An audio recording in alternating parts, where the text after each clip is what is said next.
Audio is being taken in now. Boosts AC. She uses one of the rainbow There gems. we go. Now we've got If audio. she gets, if she gets another ring or something and uses one of the rainbow gems towards the ring, it's considered jewelry and it will require attunement. And I'm pretty sure she doesn't have any Okay. slots. Oh, Sorry about that, guys. We were having a little technical difficulties with the audio, but we're here now. So, without further ado, welcome, fellow adventurers, nerds, and neurodivergents. Sit back, stay hydrated, and prepare yourselves for tonight's adventure. Last time, the Misfits were thrown in another loop as Ace and Eos appeared out of a portal in the middle of battle. They all had no time to think, as a witch was chasing after them. And more combat commenced. The Misfits fought valiantly. Well, everyone except the mercenary commander Malachi, who bickered. Eventually, everyone worked together to clear the field and focus on our demonic minions. This led them to being...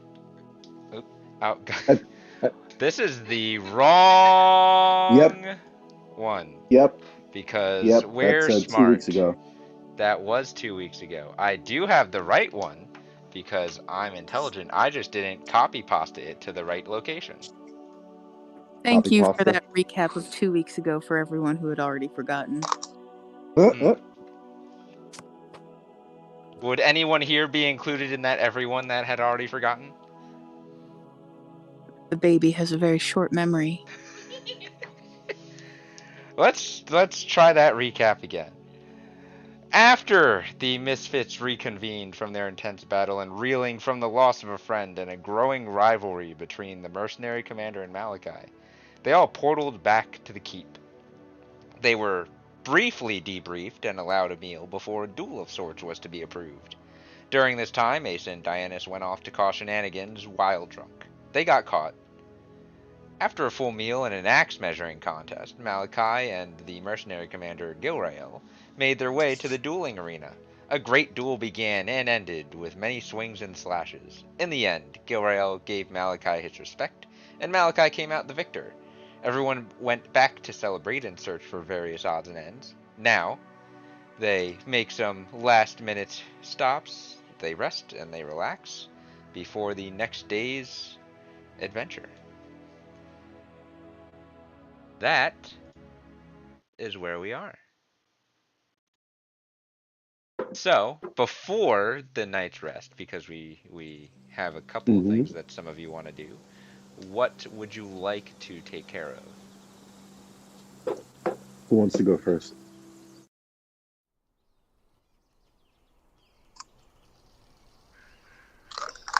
I mean, if no one wants to go, I'll go first. By all means. Okay, so I would finish having a beer and some drinks with Gil Royale and the mercenaries and whatnot. I'd say my good nights, and then I would head over um to the blacksmiths because Okay. Gil Royale apparently gave me something. I want to have him check it out. Yes. Yes, he did.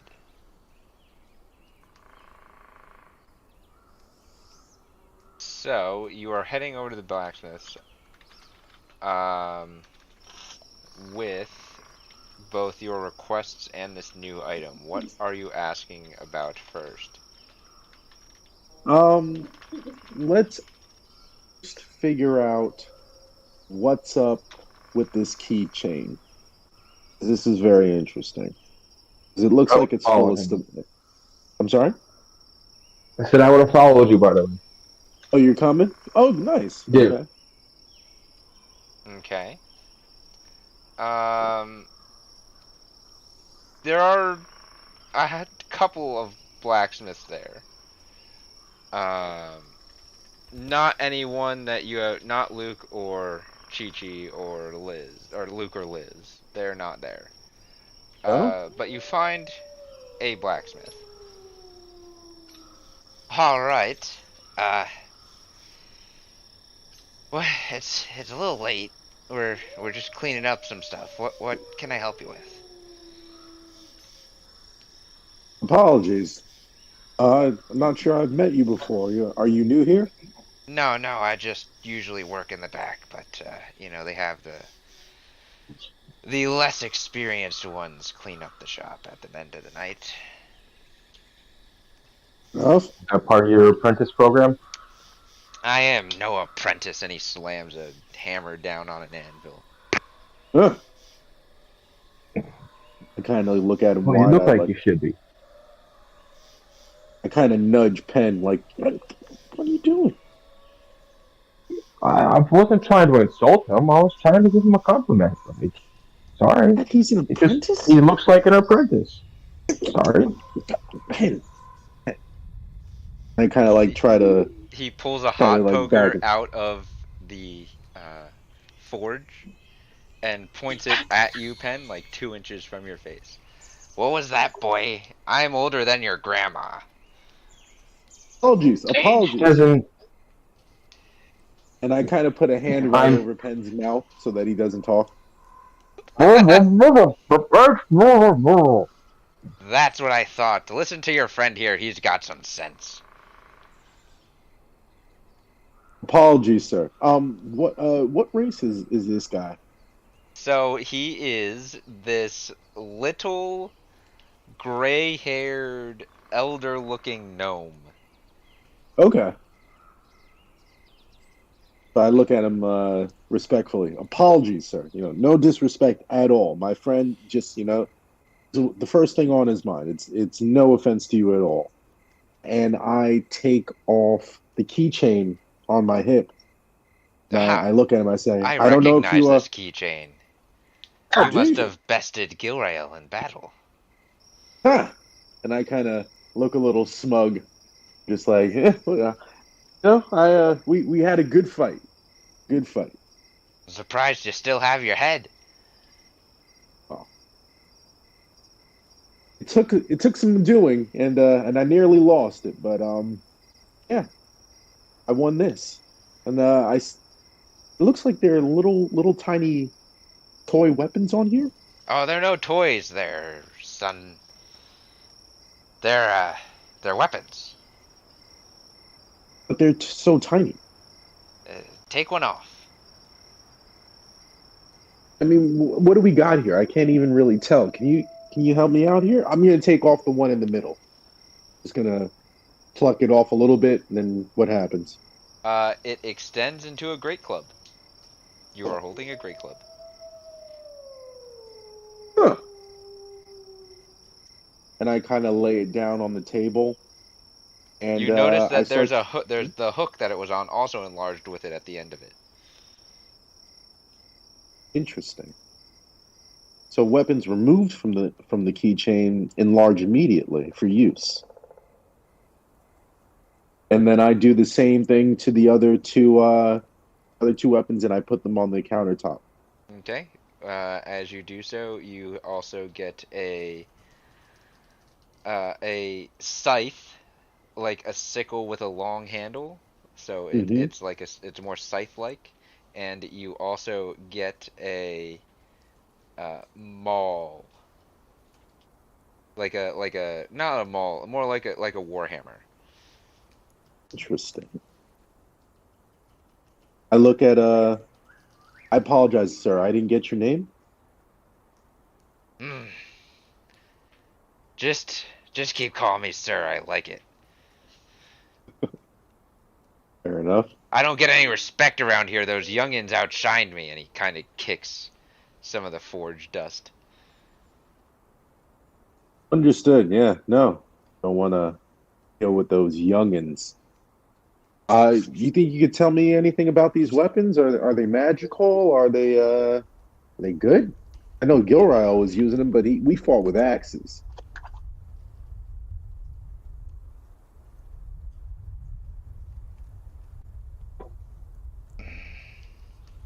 Repeat one more time.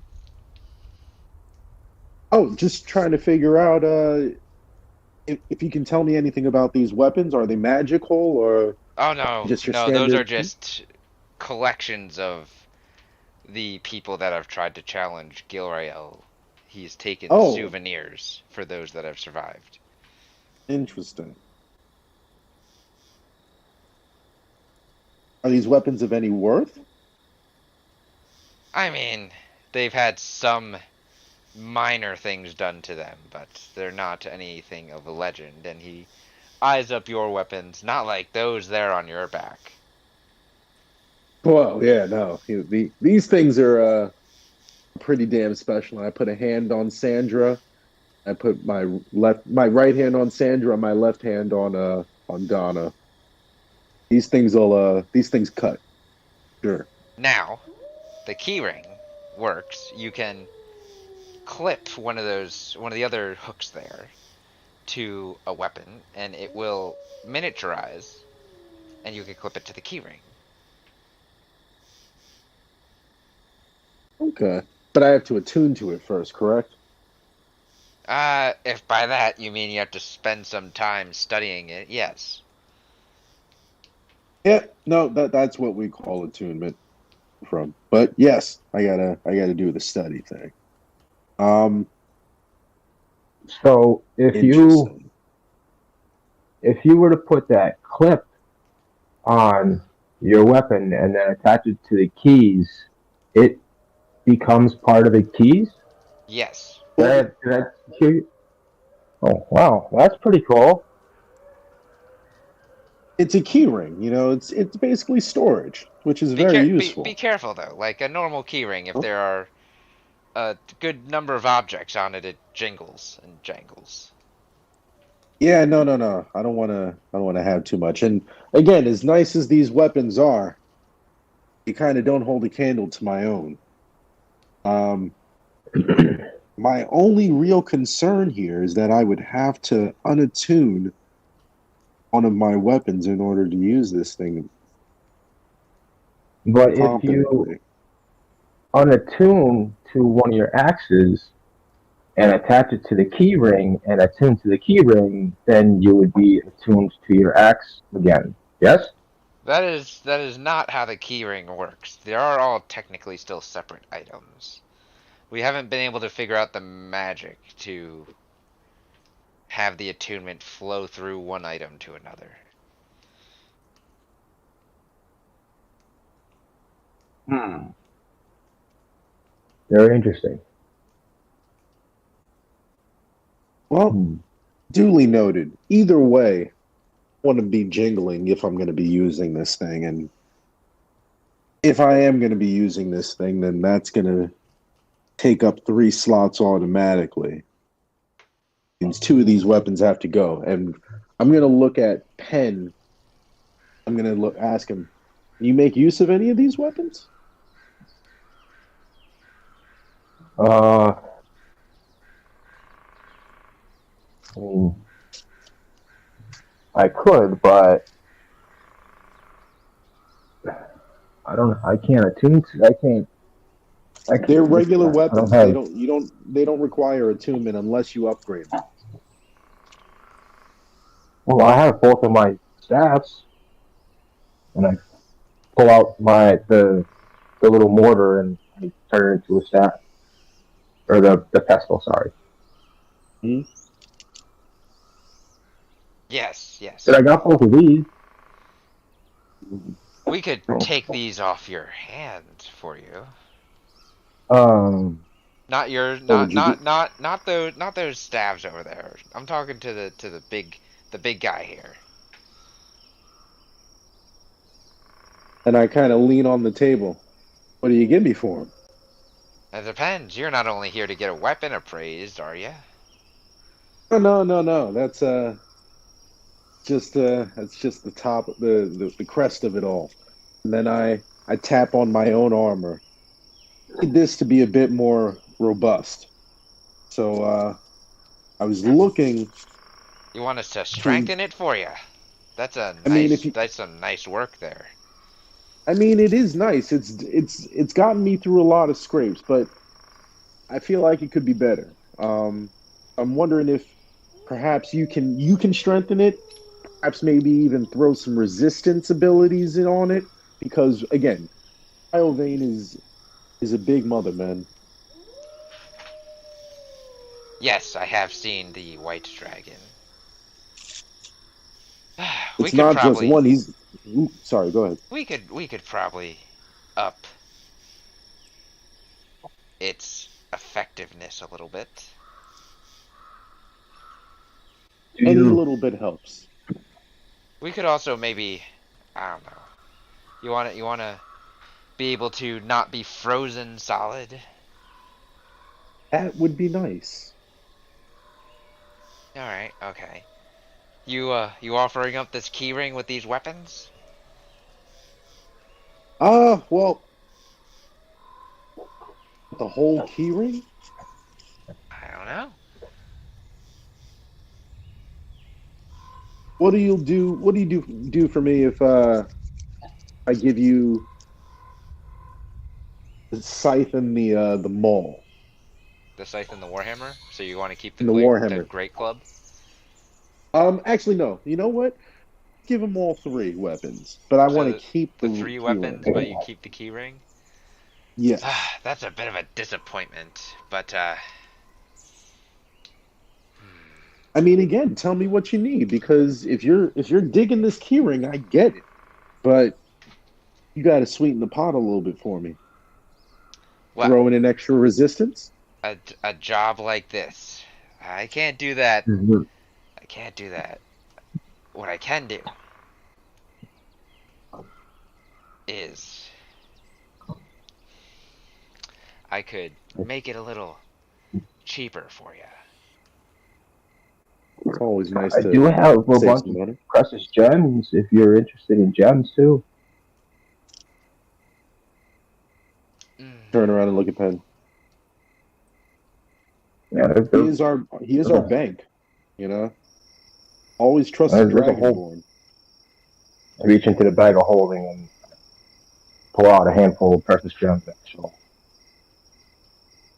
this is just some of what's in this mag.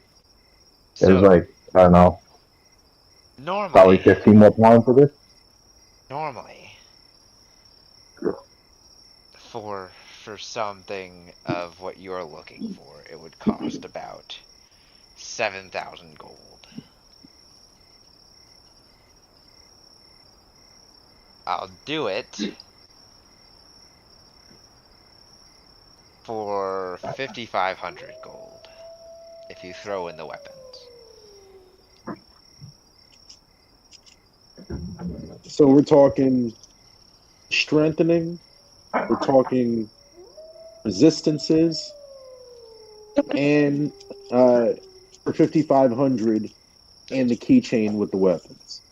No, that would just be the weapons. Just the weapons, not the keychain. Yes. If I gave you the keychain, what would you do for me? You And I'm see kind of jingling a little bit, his like I'm eyes jingling it in light his up. hand. You see his Yeah, eyes light up. but I need to make a persuasion check. You you already did. I did earlier, yes, but I feel like we're haggling a little bit more, so I was just asking. Well, should I uh, You throw throw out the there what I'm keyring looking in. for If too? if you throw the keyring in, This was Gilrael's, you know. I'll expedite your orders, yours and your friend's orders. What's the turnaround time? What are we talking? It depends on how much you give me, because I only we're still low staffed, but turns I around, mean, scratches his here's the chin. deal. And as he turns around, I kind of, you know, I stand up firm in front of the table. I kind of put a hand firmly on the table there. Look at him. I'm like, we're talking keychain, weapons, 55. You said 5,500 or five, like 5 grand, 5,500. and we're 5,500. Yes. Keychain, weapons, 5,500. Yes. Day and a half. For your stuff, it would be a day and a half. For you and your friends, I would expedite theirs as well. It may increase the work time. 2.5 days. I'll do. It depends.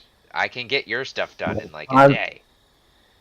I'm not looking for much. I'm just looking for somebody that's skillful in the leather, so we could probably, I don't know, add some additional padding to my leather, maybe some shoulder pads. Depends. Do you have any materials to add? I think I have. Let's see, hide.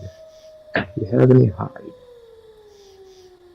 Does hide go bad? No, I don't have any hide or leather Okay. to. No, but you do have what we were just spent a lot of time before session talking about. The rainbow gems. Yes. The ultimate rainbow gems. Um, It expedites yeah, movement. I have. I do have this rainbow gem now. If that'll help. This is this would help greatly. Yes. It would get you nice armor increase. Yes. Uh Yeah, I could do this for you.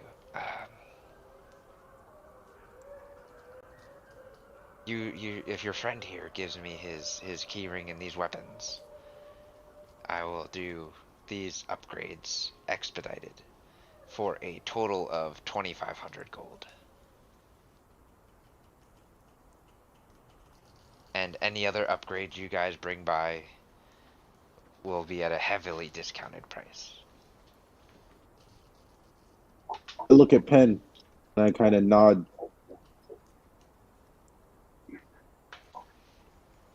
What are you thinking? Well, I'm thinking either. What about another rainbow gem?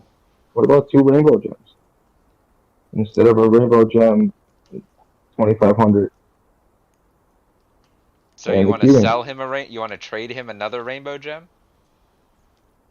Well, I mean, he really doesn't need it for Malachi's, but it would help to cut down on the time. Yes. Well, now hold on. How many rainbow gems do we have? 1, 2, 3, 4, 5, 6, 7. Damn. I didn't notice we had that many. Even so, being that they are so damn useful and that they can be used for your higher level spell components, I think it's simply better to hold on to them because it doesn't look like the turnaround time is going to be very big right now. But we can see, and again, if it is, then sure, maybe talking about one, but one maybe because again, these things have multi-use. Correct. So you just want to settle with the key ring, the weapons, 2,500 and one gem, or do you want to give him another one? Yeah, I'm fine with that. If you are. Well then, I'm gonna start going through the bag of holding and pulling out pieces of platinum that's gonna end up equaling out to 250. Okay. I take off my armor. I put the key. I put the hooks back on. I put the weapons back on the hooks, and They then I put the hooks back on the miniaturize. keychain. And I jingle it, and I put it down on the table along with my armor. Um, to be clear, I don't want to freeze, and I don't want to be affected by the undead. I got some enchantments that'll be good for you. Appreciate it.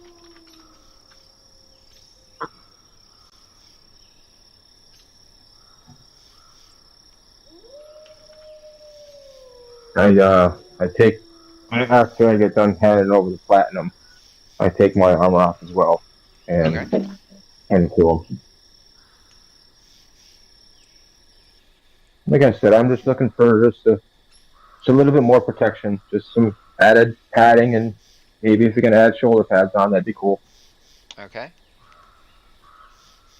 Appreciate you being so reasonable, I sir. can do this for you guys. I gotcha. Just when you come back, make sure you put a good word in for me with your friends. I know you are close to the two youngins that have taken over. Oh, I'm sorry. Well, what is your name again, sir? Just sir. And I look at Penn. Just call me the Just old sir. gnome fellow. The old gnome, sir. Sir, old gnome. There you go. So when we We'll have to come definitely back as a referral, we will ask for Sir Old Gnome. Yes, yes. we'll, we'll definitely put in a good word with Kieran Elvin. Oh yeah, and for the record, he's talking about Liz and Luke. Oh the people who took over the Yes, blacksmith. yes, Sorry. yes, Yeah. yes, yes, Okay. yes. Oh yeah. No. Absolutely. If your two other companions and that dragon that goes around with you, if they need anything, please come back. Most definitely. We definitely will. And I kind of give him a hand to shake. He shakes your hand. Thank you, thank you. We're not gonna start these until the morning. It's late. Of course. Oh, uh, here, Malachi. He hands you just a set of like regular chainmail, and Pen. He hands you just a set of what? Did you have leather or studded leather? Studded leather. He hands you just a set of studded leather. Those those are loners. We were told not to let anyone leave unarmored. So you Appreciate it. have those until you get your real armor back. Oh, why, thank you. I I tap on appreciate it. that. Much obliged. Now Be go, well. go. I'm tired. We hurry out. You have a good night, Sir Old Gnome. I will give him my inspirations while he works. I assumed as much. I assumed he was going to be getting some inspiration. Um, Nice.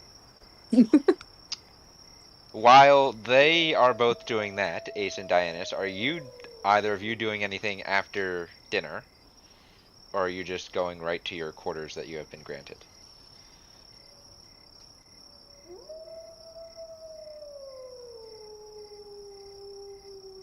I'm gonna head back to my quarters. Are you sure you don't want to see if there's any guys to pick up? Since we couldn't wrestle a horse.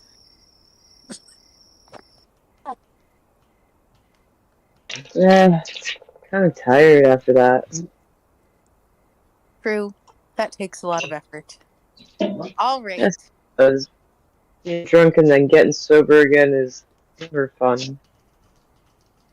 Next time, we'll get the horse. And we'll steal. Indeed, we will. Yes, yes, we will. Promise. Malachi and Pen, are you just heading right back to your appointed rooms in the keep, or are you doing anything else? Late is it? Very late. If it's very late, then Like yeah. like like 10 or 11 o'clock. Yeah, there's only one person I'd be looking for at this point, so I can just go to bed. Okay. Pen. Yeah, I'm just gonna go back to the humble abode and go to sleep. Malachi, unfortunately, you do not find that one person for your night's rest. You each are granted individual luxurious rooms, though, so you can't complain too much. And it's on the side of the keep that wasn't partially destroyed by a dragon. Appreciate the room, but I'm still partially upset. It's warm. It's not cold. It's better than sleeping outside. Oh, certainly.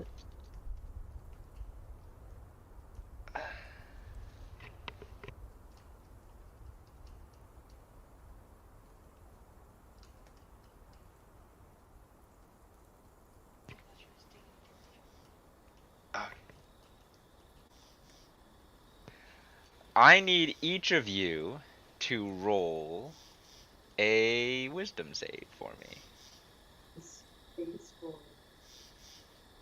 Wisdom save. Wisdom go. Oh my, that's terrible. That's a 7.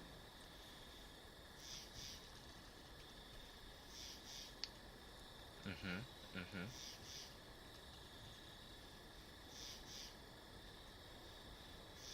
Oh, I have an indomitable. I'm going to use that. Okay. Mine was not great either. That's even worse. Does Indomitable say you have to take the new roll? Yeah, it says I have to use the new That's a roll. natural one. Well, I'm going to use indomitable one more time. Okay. Wisdom save go. Jesus, 8. Okay. Fuck. Pen?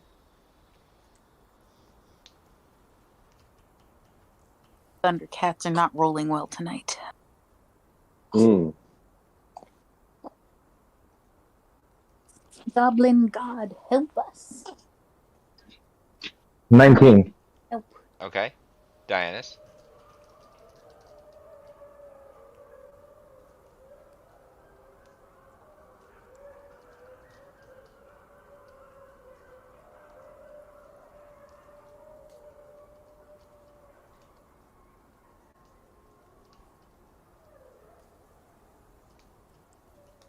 I rolled a 19. Pen and Dianus, you both feel a familiar presence try to pry into your minds as you sleep. But you brush it off as just a paranoid dream after all the chaos that you've been through. And you sleep peacefully through the night. Ace, you feel a familiar presence try to pry into your dream, and you get some disturbing visions of a unicorn, but it's a silhouette. You don't quite recognize it. You also have some flashbacks to your time in the Abyssal Realm when you were running with your unicorn friend. You get your long rest, though a little tumultuous. Oh, Malachi.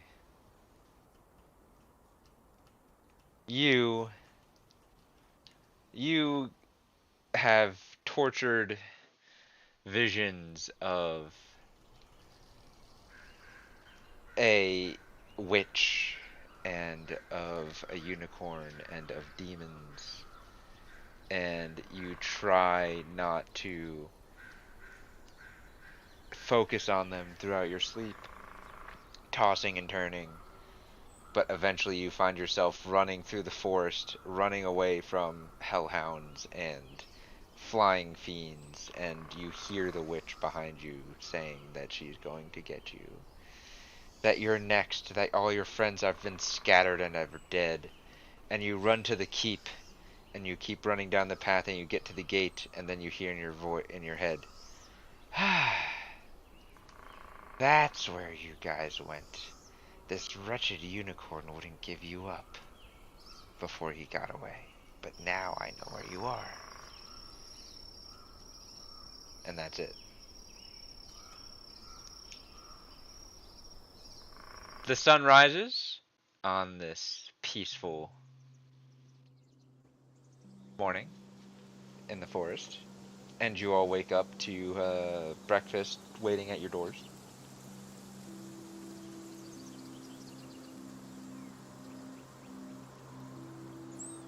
There's also a piece of letter waiting for you, Pen.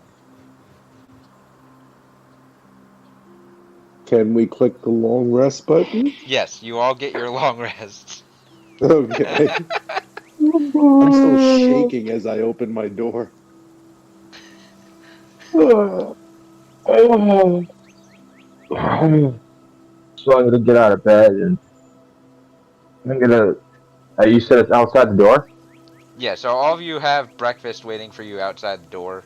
You're in 4 rooms, like it's a quad, so it's at the end of a hallway, 4 separate rooms, 2 on each side that are all facing each other. So like you're all together. I'm gonna So it's we're in 4 separate rooms, but they're all facing each other. Yeah, there's 2 on one side, 2 on the other side. It's at the end of a hallway, so there's like there's no one walking through the area. So if you all open the doors, you can all see each other. Right. So I was about to say, when I open the door, I was gonna be like, "Ooh, food!" And I was gonna see if I see anybody else, or if all the doors are closed. What are the rest of you doing? Are you all waking up and going right to the door for food? Yep. I will leave my door open so I can see when other people are awake. Okay. Pen, you get up and grab your food, and you see Diana's getting her food right at the same time. Ace, being up a little earlier than you, has her door open and is just sitting and eating. Malachi. Friends. So question. Yes. This witch, is this the witch that we saw come through with Ace You saw a Town? silhouette and heard a voice. Did the voice sound like this witch? Because I know what the other witch sounded like. The voice sounded vaguely familiar.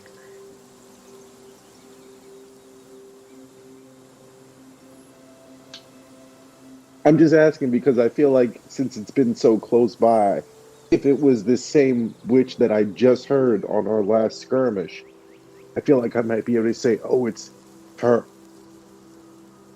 You have a strong feeling that it's probably her. Um, in which case, I would kind of wake up a little bit, um, sweating, and then just kind of having, flashbacks to the dream that I heard. I would walk over to the door, open up the door, grab the food, look out and see everybody else, and be like, "We need to move." And I'm just gonna come outside. And is there like a common area table or anything? I agree. At the end of the hallway, there's like a small little common area, but there's no one there currently. I would look to the rest of the misfits and be like, "I say we eat and discuss." I'm gonna walk over to the common area table. As you do that, Pen, there is a letter on your tray. Um, I was gonna read it whenever I decided where I was sitting down to eat, because I was gonna ask Diana if she wanted company, but Malachi sounds like he has something to talk about, so I'm gonna go join him on the common room, and then notice the note and say, Malachi, 1 second before you start, I have a note here, and I'm gonna open it up and start reading it. Oh, okay. Okay. Dear Pendragon. Oh my god, oh my god, oh my god, oh my god, it's really you. I can't believe that you're actually here. Oh my god, I've heard so much about you. I can't wait to meet you. Come outside when you're done. Okay, bye.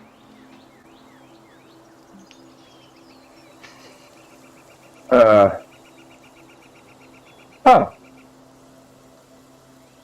oh. And you got a fan. I guess I have a secret admirer. They're waiting outside for me, so. Shit. Oh. No, I want to eat first. Well, Malachi has something he wants to say too, so.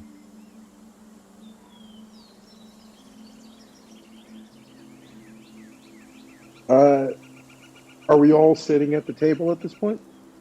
Depends how did that letter affect you at all, Pen? I mean, I'm a little bit more eager to go outside to see who it is, but it's not like they're gonna know that I'm awake right now, so I want to sit and enjoy my meal first. So I might eat it a little faster than I was before, but I'm gonna eat my food first. Okay. What if it's trying to trick you? Or worse, somebody trying to steal your affections away from Diana's? Well, I'm not gonna go out there by myself. I want you guys to come with me. Good. I will keep my arms in my hand. And I mean my stabbies. I'm looking at Ace weirdly. What are you so uppity about right now? Who you calling uppity? I kind of narrow my eyes at her. I'll have you know that that sentiment is particularly racist among my people. Watch it. Excuse me, madam. Little lady. Well, actually, no, you're not little. You're like my height. Uh, well, apologies. Is there anything? Well, Malachi, you have something you would like to discuss over this breakfast. Did. So if we're all at the table area, Mm-hmm. I Well, would how did we all sleep? Did we all have a good night? when he says that I kind of give a dreary look and just shake my head. Nothing but nightmares. Feel like, and then as I say this, I look at Ace again. Which that was after you is now after all of us. Could have And I told you that. say that. Oh, sorry. Go ahead. I could have told you that without a dream. Yeah, because she was tracking us with a sending stone. She's. I think she knows where we are now. Like really Well, knows. I think she's Once coming. I put the sending stone in the bag of holding, I think she lost her ability to do so. Like No, I said, no. I put it in there for a reason. oh, I forgot you put it in there. I Yes. get There's so it. much I stuff get it. now. I get it. But this dream, it felt pretty real. I think she's coming. I think she might be sending somebody. So all I can say is, as soon as the work on our gear is done, we need to go. Yeah, I had like an eerie feeling before I went to bed last night, but I just thought it was just the last couple of rough days we had, and I kind of just took it off and went to sleep. But I maybe she was trying to get in all of our heads. I think as long as we stay in the keep, the more danger the civilians are in, knowing that most of these enemies are after us. The attacks that while we're gone would be more minor since we're not here. Well, the attacks weren't minor on Exire while we were gone. That's, but I Oh, do understand what you're saying. Either way, we're not of great benefit here. They don't need us to defend the town based on what Kirito Gil Royale has said. Well, We are of better use going after Cryovane. We need our gear to do that. And this witch is coming. So if she's after us, then we need to be elsewhere. And I look at Ace again. Is there anything that you can tell us about this witch? Why was she chasing you? I don't know. I've never met her before yesterday. But maybe we can get the dragon to eat her. You mean Cryovane? Yes. I can't Get imagine the we bigger can. thing to eat the smaller thing when you're being chased by multiple things. That's a great strategy. Thought so. You know what, Ace? You can leave some food out for them. See if they all just eat each other. How about that?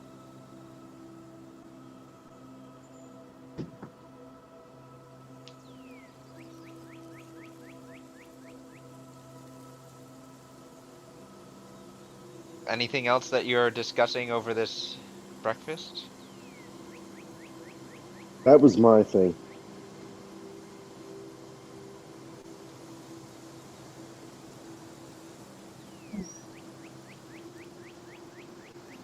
All right.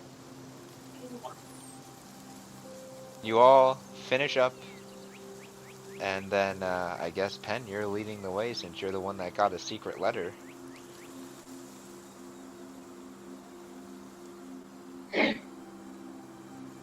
So I guess let's go see who my secret admirer is, shall we? Everybody's everybody's full. We're all good. I pat my belly. Lead the way.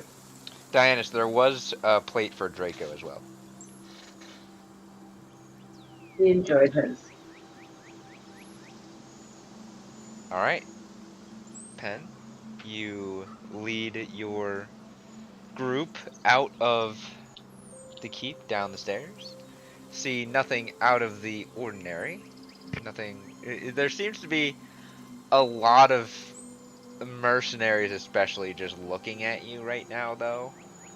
Just kind of like side-eyeing you and then going off in their direction. Not in a threatening or negative way, just kind of looking at you. More so than normal. And you'd think everyone would be looking at Malachi since he's the one that just took down one of the mercenary commanders. But they're looking at you.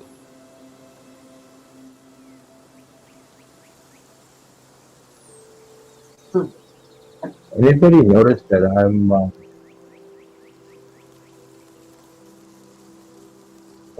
little popular this morning? I guess to say. I don't know. I have a lot of eyes on me. Not sure why. Maybe But like they who? like your shininess. You know, as Malachi says that you do feel extra shiny this morning. I poke my eyes. I kind of stand up and I puff my chest out and I stand like a superhero pose, kind of like ching. Um, but I don't know how am I supposed to. I pull back out the letter. I try to see if there was like a name or something at the bottom, so I can find out who this person was. Signed with a cursive B. With a B. winky face and something that is supposed to look like fireworks. Hmm.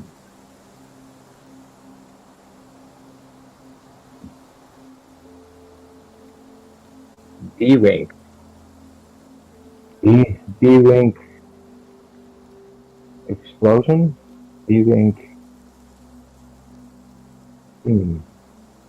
Are you walking while you're doing this? Or did you Yeah, just I'm just stop kind in of the like. middle of the keeps?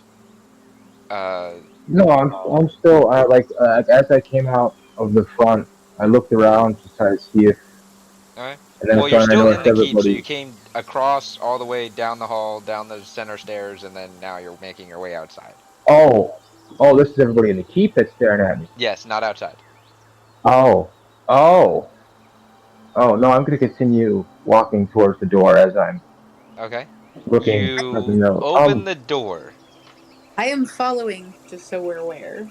I assumed everyone was following at this point. Right. As you open the door and your eyes adjust to the sun's brightness, you are assailed by the sounds and scene of just super bubbly, colorful fireworks and sparkles all around you.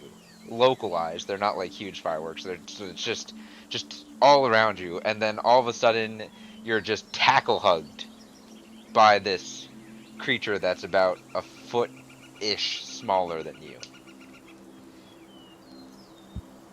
Oh, Oh, hi! whoa, Hi! wait, Hi! Oh my god! Oh my god! You really got my note! I'm so happy! hi. Who, who are you? Oh, well, and she steps back and, like, kind of fixes her clothes a little bit. She is in training gear. Uh, my name's Brethana. I heard you were here. You're an inspiration to all of us. Especially us that are more magically inclined. Oh, well, thank you, Brianna. Brethana. Bethana. How is there? So you and your friend, I'm an inspiration to you and your friends. To all of us magic users in the Mercenary Guild, yeah. She starts jumping up and down again, super excited, looking around you. Ah, oh, Well, you're much taller and shinier in person. is there anything I can do for you? Yeah, let's duel. Oh, uh, Right now. It's been approved. I've gotten approval. I woke them up at 6 oh, yes, 6 a.m. this morning. do it. Go for all it. right. Getting a better look at this individual. She looks like elvish in nature. But instead of the pale or the tan her skin, she's got like this dark purplish hue like skin. Her hair is straight shoulder length white. Eyes black. Um, she's hard to tell with elves or those of elvish bloodline. She's young, though. Young adult.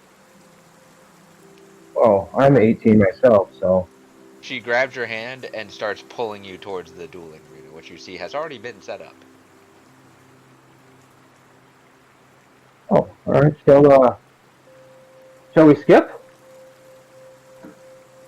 Yes! I would love to skip! And you both start skipping.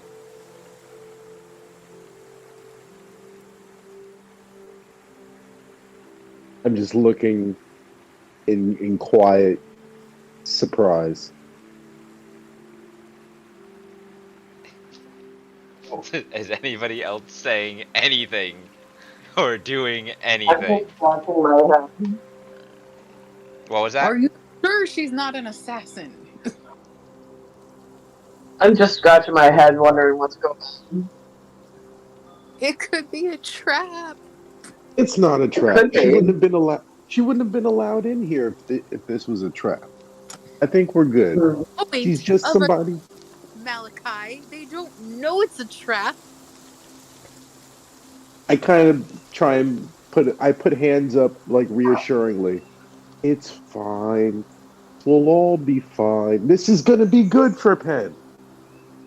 And I'm I'm like still motioning over following to to make Penn. sure that this goes well. It's fine. You can be his bodyguard. I'm following along with uh Stabby McGee in hand. I can't. Okay.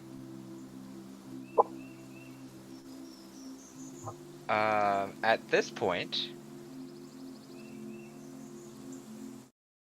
we go into preparation mode.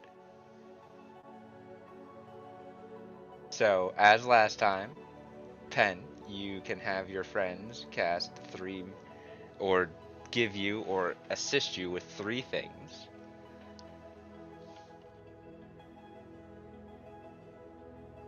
So we each give him one thing. Yes. Okay.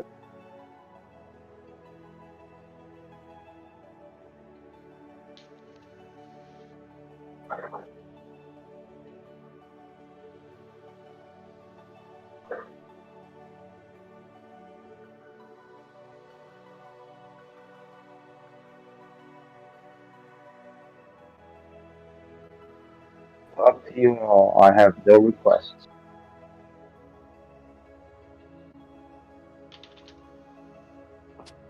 Nothing at all? I mean, your buff would be nice, but if I'm facing another magic user, they won't have the additional action like me, so I feel like it'd be kind of Do unfair if do not I'm doing limit somebody that's yourself. inspired by me. That's the point. We're making it unfair. She has her own unfairness going on over there. Well, then, if you would like to use your buff, then I'm not going to say no. I will grant him my Sky Dragon's buff. Okay. I am. You said that his opponent is elf. Elf in nature, but different looking than elves you're used to seeing. An elf is a type of fey creature, right? No. They are a No, humanoid. they are a humanoid creature, different from a fey. Okay. Uh, shit. I don't think there's anything I can. Nothing I would be able to cast him that would help him here. I mean, I could cast protection from good and evil, but this thing's not a fey, then it's not really going to do anything. Um,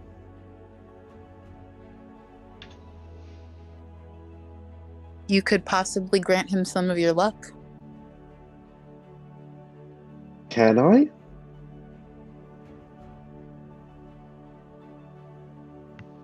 No, unless you have the spell that does it, you cannot.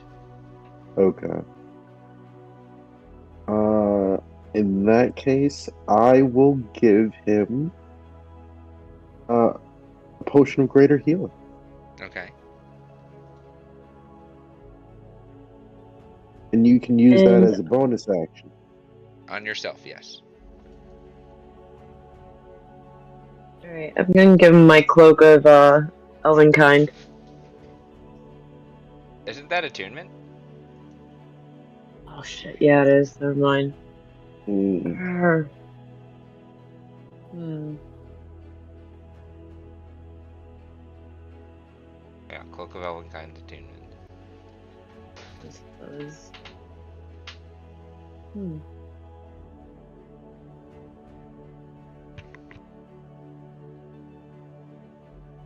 I could give you my ring of balance. You could give him the Ring of Balance, yes. Yes, I'll give you the ring of balance. Alright. So, Pen, you have been granted the Sky Dragon's buff. You have been given a Ring of Balance from Deonis, and Malachi gave you a greater healing potion. I have a greater healing potion. Alright, what's the ring of balance do?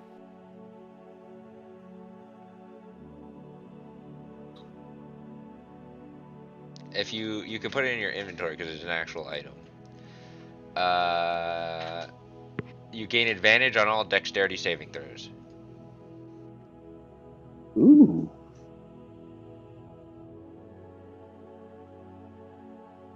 Ring of balance.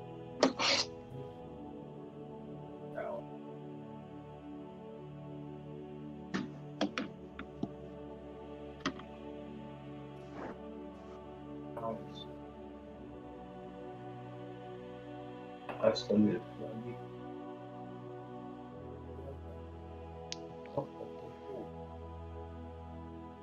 While you guys are preparing, you see her also preparing with some of her friends, and she turns around and yells back, "Oh, oh, oh! By the way, Pendragon, guess what?" She's yelling this across the arena. Yeah? I convinced some of my other friends to join up in the arena roster. Yeah, they wanna duel your other party members there as well after we're done. So do you want to do us one-on-one or Yes, yes, all together one as a on one. team? But they also want to duel your friends if your friends are up for it. Well, guys, I'm not the only one that inspired people around here. They have people that want to duel you as well. I'm sure you heard her. She was yelling, but Yes, everyone heard her. Who the shit would want to pick a fight with me? Yeah, I'm actually curious. Who are we looking at across the way right now? Oh no, not these friends. These friends are just are my other friends. I have the other. We're not your friends. And you see this short tiefling step out of the shadows, just underneath from the shade of a tree. Has a Wow. book. Rude. Has a book in her hand and just whoosh, summons a shadow weapon in her hand. Huh. I just wanted to see how another warlock fights because none of these people here are warlocks. That's all. And then I look at her, the blade disappears. and then I look at Ace. Then I look at her, and then I look at Ace. And then I look at her again. Is this tiefling attractive? I mean, it's average build tiefling. I don't know. It's Built short. her? I didn't build out the body or attractive specifications. So her skin is not traditional for a tiefling. Emerald green skin with crystal blue eyes and turquoise colored hair. Malachi's gonna walk up to her and be like, "Hey, what's up?" She summons her blade again, as you do, and it is at your neck. What? Take one more step, and you bleed where you stand. You are too young for me.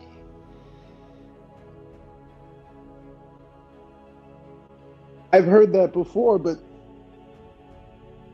never a complaint. She whips open her book as well with her blade out. Said, "Go ahead and try me." I think he was trying to. And I kind of look at her like with a big cheese grin, like, certainly him trying, indeed. And I'd be trying to persuade her. Oh, roll a persuasion check. Okay. Oh no! Well, that's a 20, but dirty 20.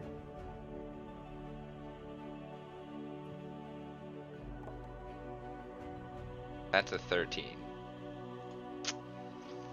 She puts her book. She closes her book. The knife is still at your throat, but there is no immediate threat of a spell being cast on you. Boys, you may leave with your head. And the blade disappears, and she disappears back into the shadows. That was strangely arousing. And I'm like scratching my chin. And then I turn back to Ace. You should fight that one. Definitely.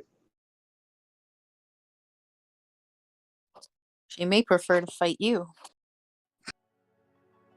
I prefer to do many things with that one.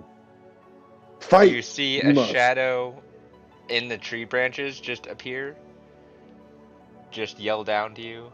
Ha! Mm-hmm. I don't want to fight him. I saw what him and Gilrael did. I'd rather fight another warlock, thank you. And then I look back at Ace and like cheese grin. Dionysus, make a perception check for me.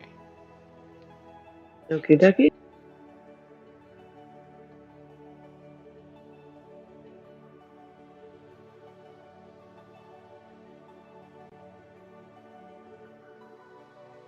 That was a nat 20. You rolled a nat 20? Yes, I did. Goddess. Alright, let's see. It's a +9, so it's 29.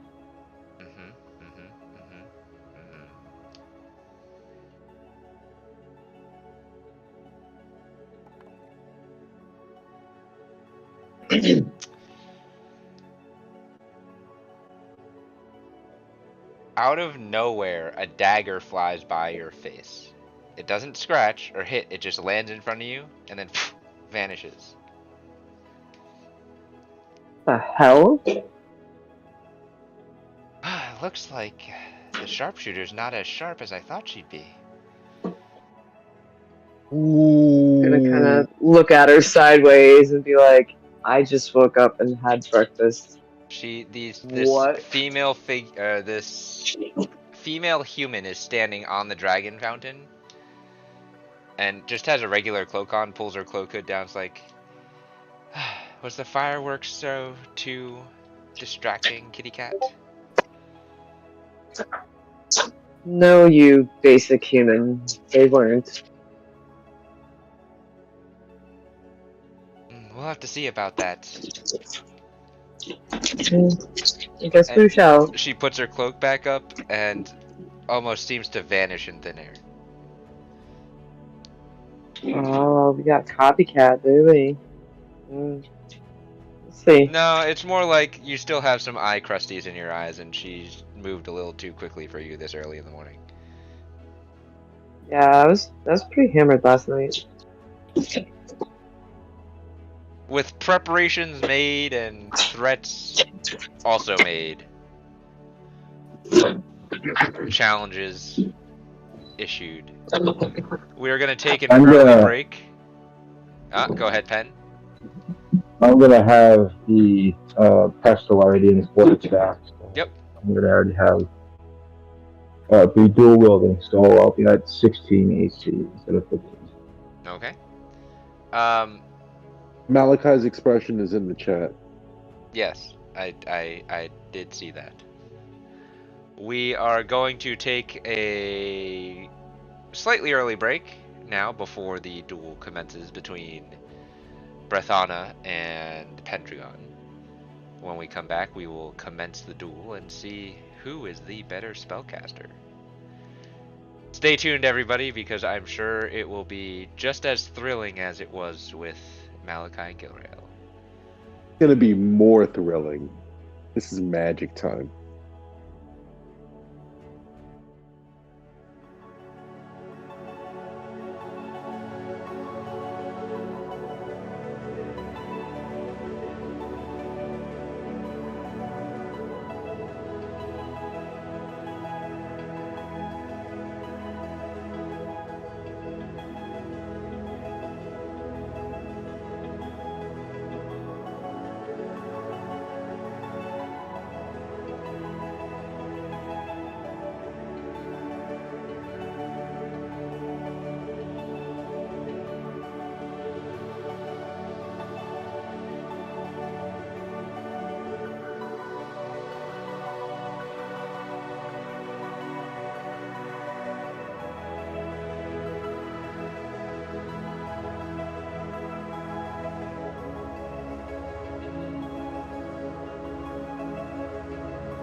And we are back with a duel about to commence. Both contestants have made their preparations and stepped into the arena. There was some conversation with some other mercenary individuals around that have made some threats and challenges to the other Misfits. But for now, we are focused on this new character, Brathana, and young Pendragon.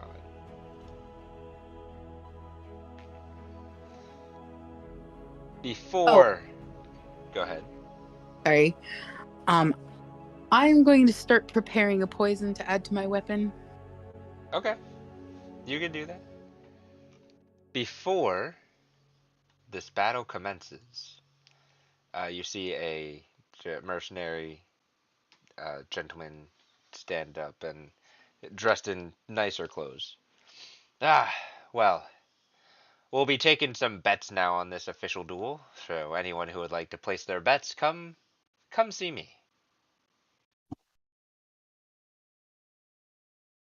Misfits, are you placing any bets on this particular duel? Yeah, I'm gonna walk over to the guy. Okay.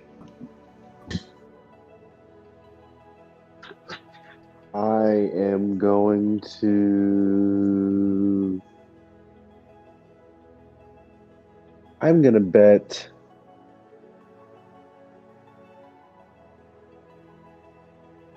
$200. I bet 300 Pen to win. Okay.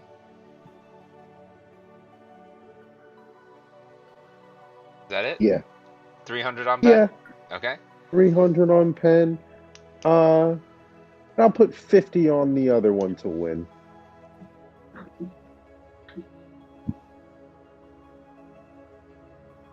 Anyone else betting? I'll bet 70 on Pen. And 30 on the other little Okay. girl. Ace, you are not betting, I assume. Correct. Pen, are you betting? Are you putting any wagers in?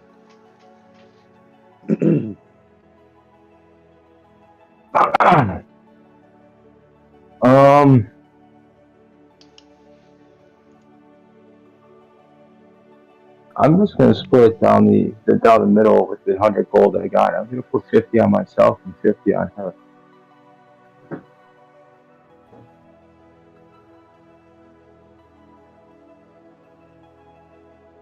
I'm an inspiration to her, so I don't want to make it seem like I think I'm better than her. Okay. Let's have. There's gonna be about another.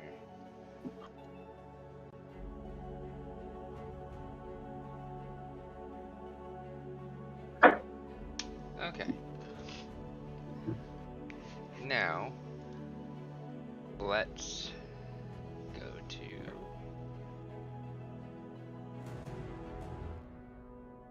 I need you both to roll initiative.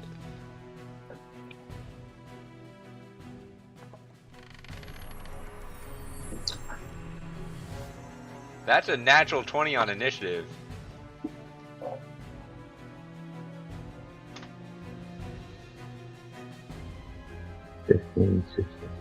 I got 18.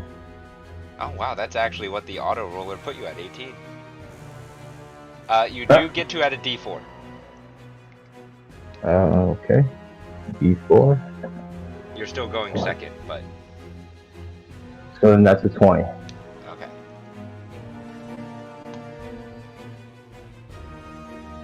It is Brethana's go. You see her just bouncing up and down, ready, pulls out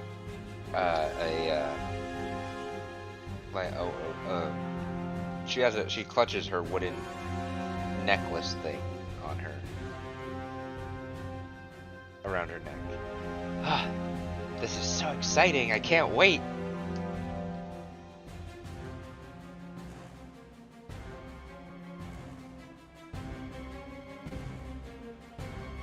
See what you got.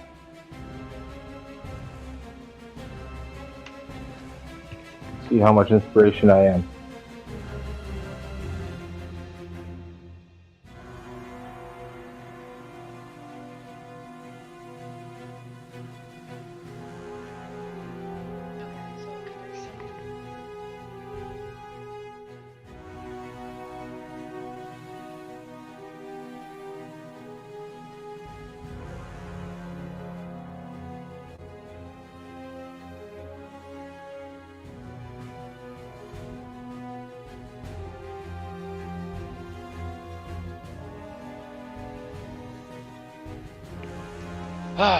You see her clasp her thing and she begins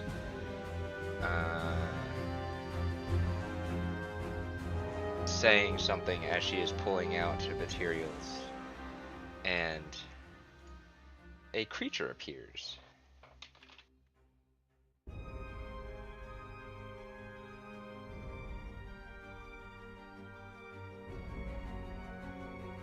I guess we're just going to make a thing, because it's not a thing. That's weird.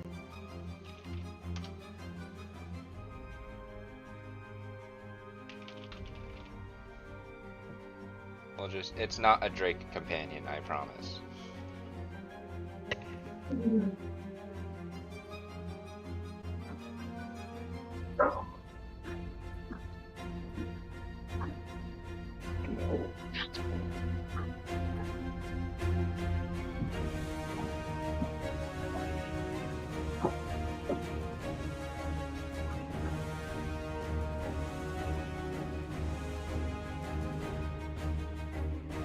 This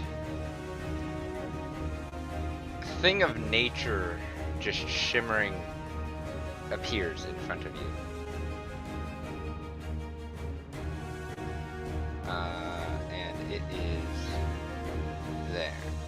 Then she winks at you, Pen, and steps all the way back to the edge of the arena before using a bonus action. And her form dissipates, and what is left is this starry, cosmic-looking, ethereal visage in front of you, holding a bow.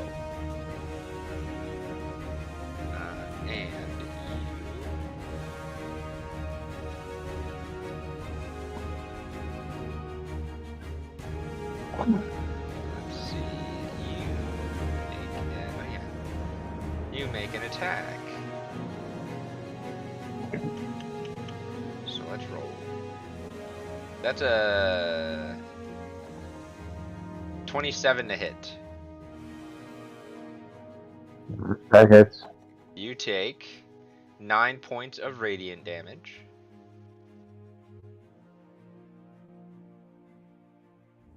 Excuse me.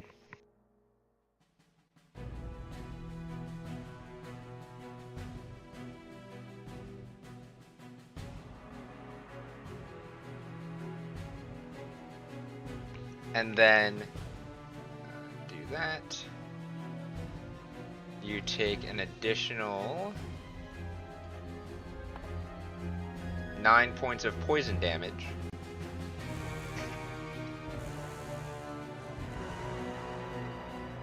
And your speed is reduced by 10 feet.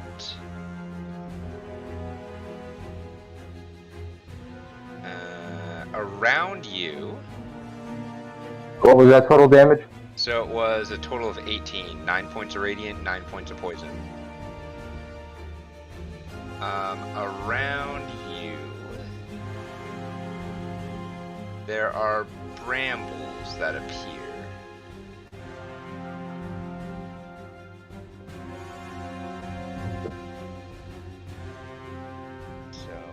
I'm looking around like, what are these things? And they are wrapping around you in this area. Pen, watch out! There's stuff growing.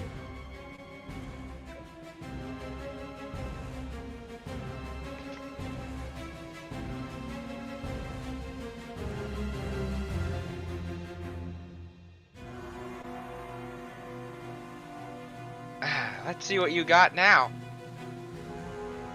And she ends her turn. It's your turn, Pen.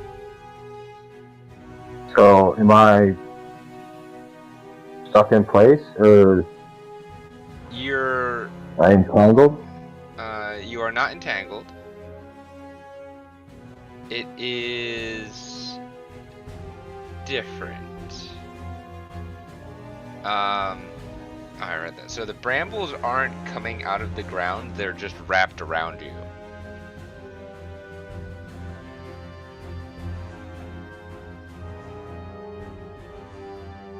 Oh, it's just like a straitjacket? Kind of. You do find it more difficult to move, so you have 10 feet less movement. And you feel them digging into you, so you think moving might also hurt.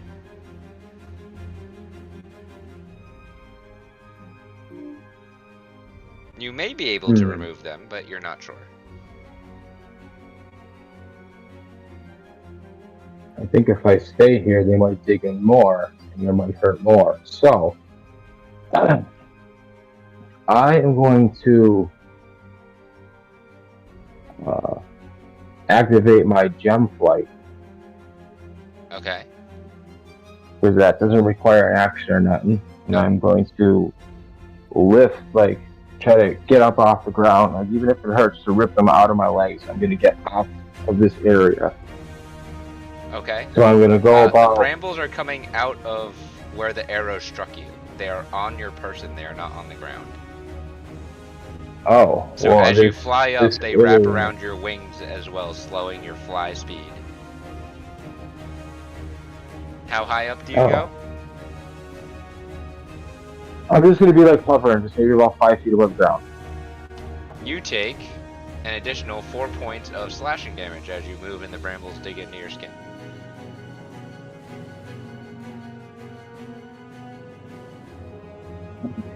Well, I'm going to move a little bit more, so I guess I'm going to take some more damage. You only take damage the first time you move, so you can move more. Okay. I need to switch earpieces. Alright, so I'm going to move... Oh, that's ruler. So you're 5 feet up, so you have 15 feet of movement. And I'm going to move...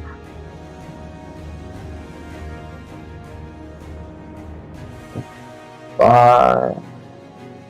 And then right there. Okay. Alright, I'm going to activate my Dragon Force. Okay. And then I'm going to cast Spike Growth.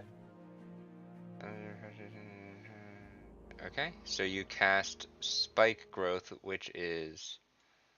Where are you putting it? Oh. Right there. Okay, remind me again on Spike Growth. Okay, the ground in a 20-foot radius is centered on a point. It twists and sprouts hard spikes and thorns. The area becomes difficult terrain for the duration. Any creature that moves through the area takes 2d4 damage per 5 feet of movement. Okay. The transformation of the ground is camouflaged to look natural. Any creature can't see the area at the time the cast is being spelled, unless they make a wisdom perception check of the spellcasting DC to recognize that the terrain is now hazardous to enter. Okay. So you cast that. First action. Yes. Well, that would be the that's second two action, actions. because the first action is first Dragon action. Force. Yep. So that's your two actions. You have bonus action and movement. Well, So, you as have a bonus action, Yep. since I didn't cast a damaging spell, I'm going to cast a cantrip. Yep. And at Brethra, I'm going to hit her with a Thorn Whip. So, let's see if I hit.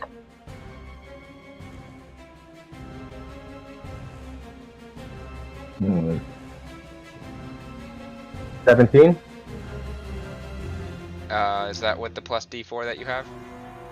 Oh no, I went for the D4. D4. That is 18. Let me check something. So, it does hit.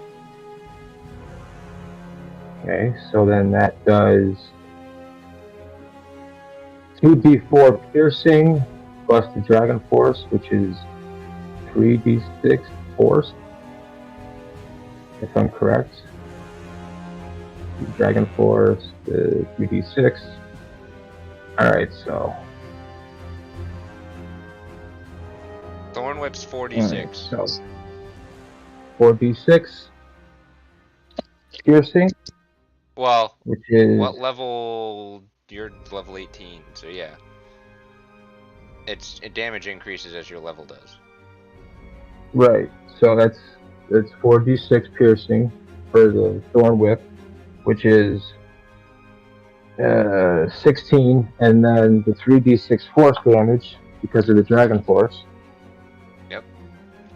Which is 18, which is another 7, so that was 15, 7, right? Mm-hmm. 22? Yep.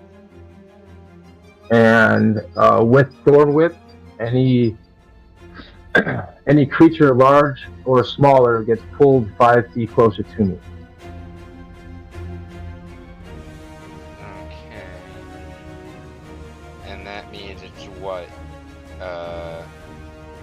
2d4 piercing damage per 5 feet of movement through the spike growth, so that's an additional 4d4. Oh, that's 5. It's 5 feet of movement, so it's 2d4. Well, I pull him 10 feet. Oh, you did 10 feet? Okay. So yeah, 44. Yeah, go ahead and roll. 4, 5, 6, 7, 8. 8 points damage? 8 damage.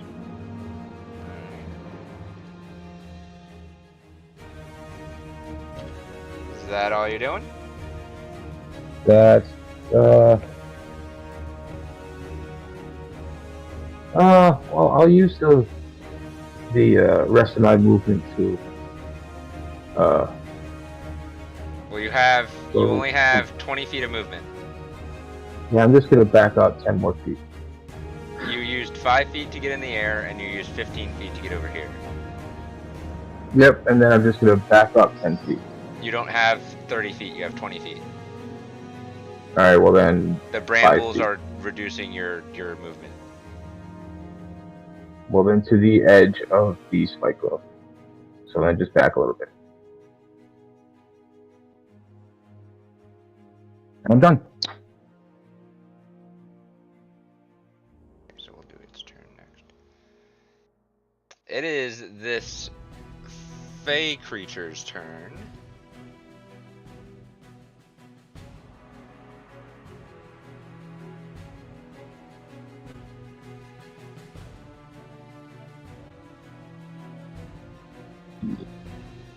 Excuse me.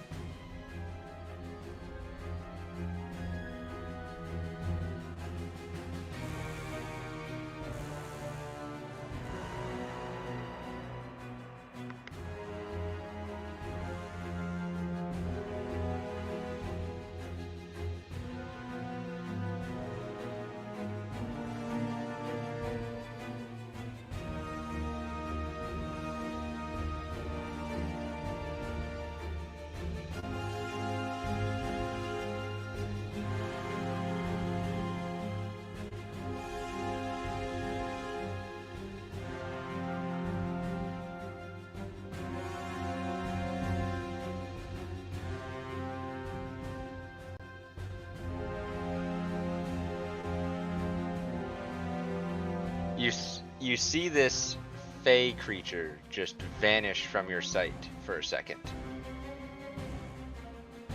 And then it appears behind and underneath you, Pen. And it is going to stab up at you.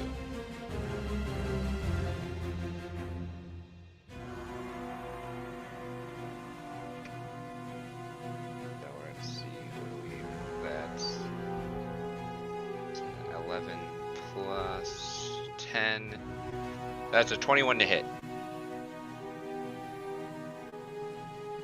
That's a hit. With this almost incorporeal looking nature short sword. So you take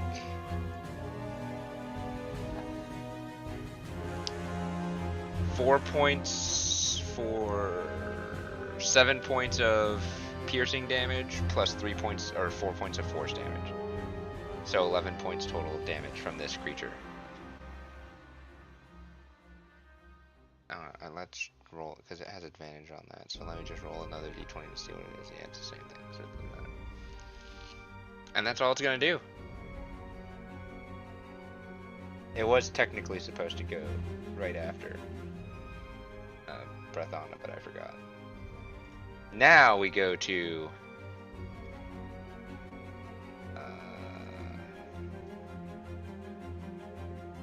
Breath on this turn.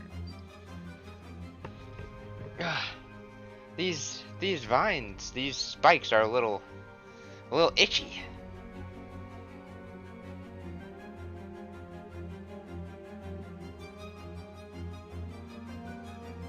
Yeah, they like to bite.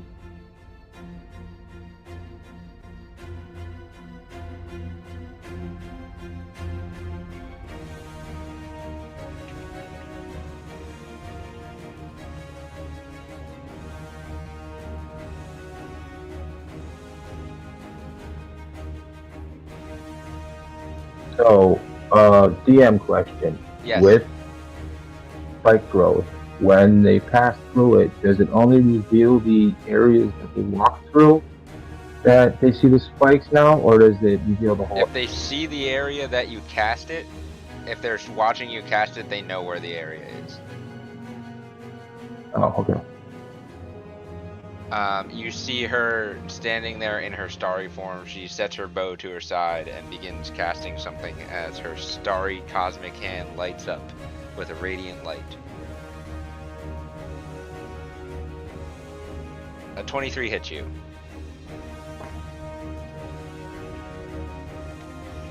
Yes. You take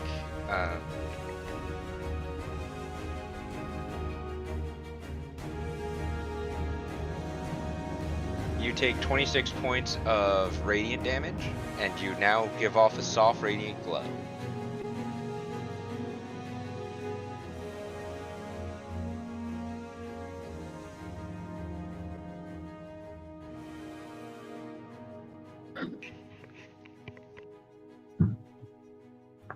Okay.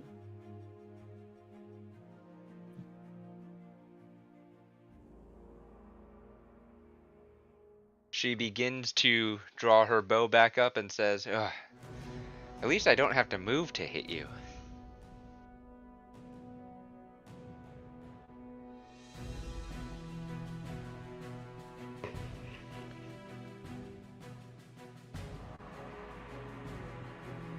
Yeah, but I like to cover all my guns.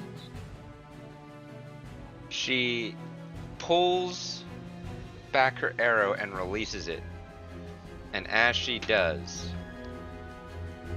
the arrow lights with this weird force.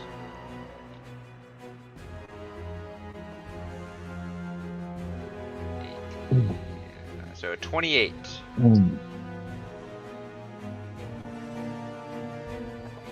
It hits with You 28 to hit. A 28 to hit. You take 8 points of radiant damage as the arrow hits you, and the arrow explodes as it hits you, shocking you a little bit, taking another 2 points of force damage.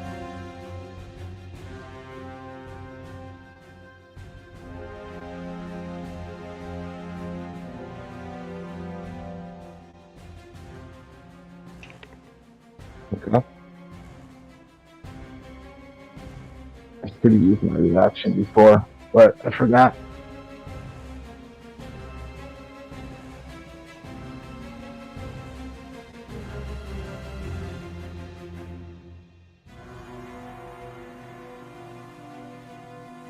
I'm so sorry. I gotta do my best against you. And another arrow strike for another 28. Damn. You take another 15 points of radiant damage as another radiant arrow hits you and then disappears.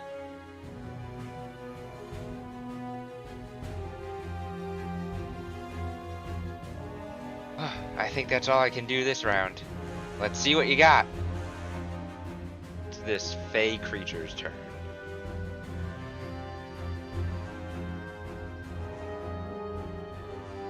Well, didn't he go before? He was supposed to go after her turn, the turn after he was summoned. So I had him go after your turn because I forgot. He's technically supposed to go after her turn. Oh, so the arrow with the barnacles was from her? Yes, not from the fey creature that's underneath you. Yes.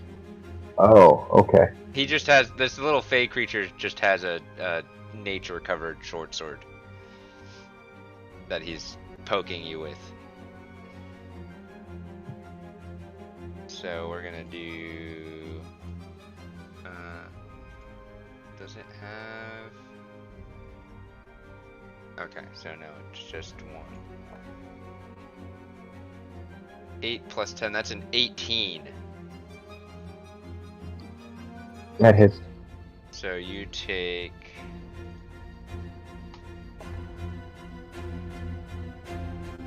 7 points of piercing damage plus 5 points of force damage.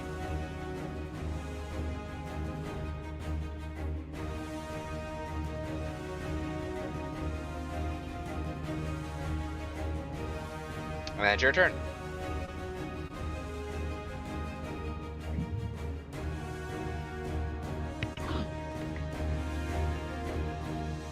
Oh.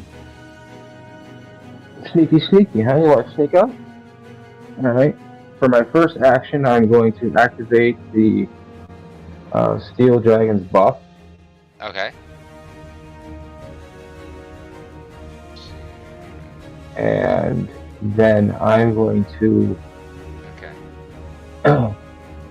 hit him with the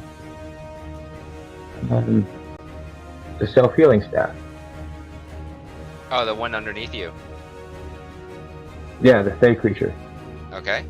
Oh, and I should have hit him with Halo Spores, but I'll hit him now with it during this round. I'll do a little bit of everything. Alright, let's see if I hit with the staff. That is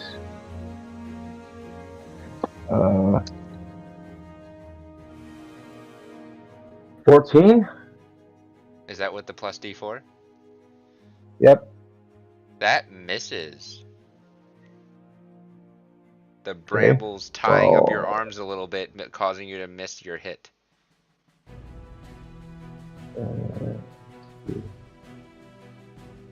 Well, then I can't do...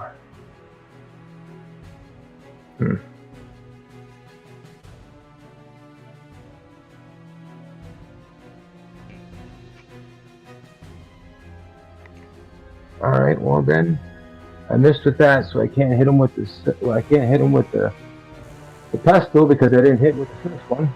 So, I will cast Infection as a cantrip. Okay. On him.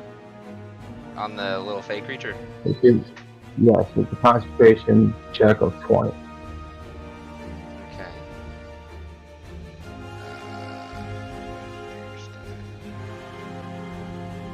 You mean a concentration save? A constitution save? Yeah. That's what I meant. Sorry. Plus 2. So we roll a d20 and a d4 and a 2. Oh, that's a 23 and another natural 20.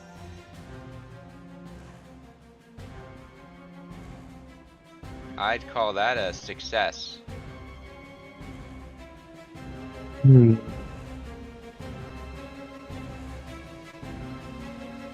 Well, that's not good for me. And I assume with that, because it's a cantrip, it does not take effect if it's a success. Correct. Let me double check that. Infestation. Yeah, must Right. succeed or take. Yeah, so it's a success. Right. So, yeah, I can't really move because it'll open an opportunity attack. But let's try to hit him with the Halo Spores. Go ahead. That's another Constitution save. Yeah. Gotta find it. Where is it? That's a 24. Wow. Rolling high. And he succeeds with that too. Does he take half damage? I forget on Halo Nope. Spores. No. Nope. Nope. No. Nope. Well, then I'm done. That was a bad round. Is that all you can do? There's nothing else I can. I only have movement. I was hoping that I did some damage because I wasn't going to do anything for healing this round, but I'll have to make up for it next round because I have nothing else to do besides movement, and I don't want to open up an opportunity for it. So I'm going to stay here. Okay. We go up to the top of the round. Back to your admirer.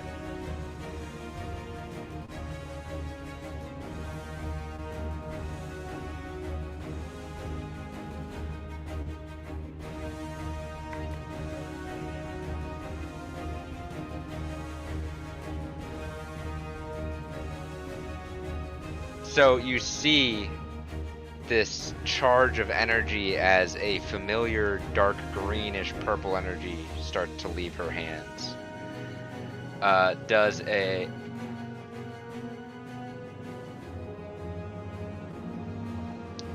Does a 21 hit you? Yes. Yeah. First blast hits you in the chest and you take 6 points of force damage.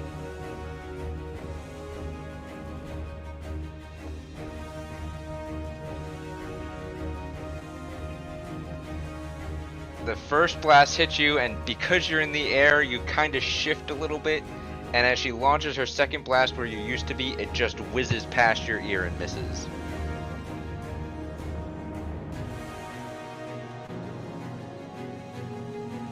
The third blast, as she adjusts for her aim, and you're kind of just wavering in the sky here, 5 feet above the ground, hits you dead center in the chest. And you take another 6 points of force damage.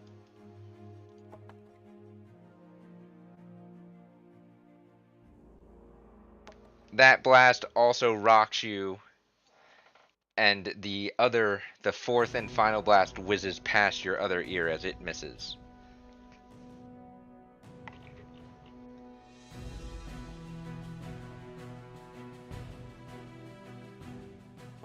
I guess I should stick with my bow, and she draws her bow back.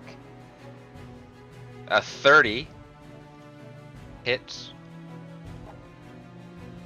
You take 13 points of radiant damage.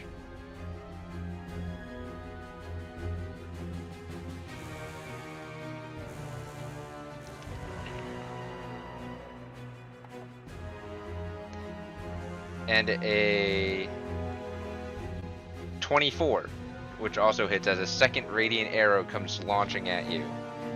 You taking another 10 points of radiant damage.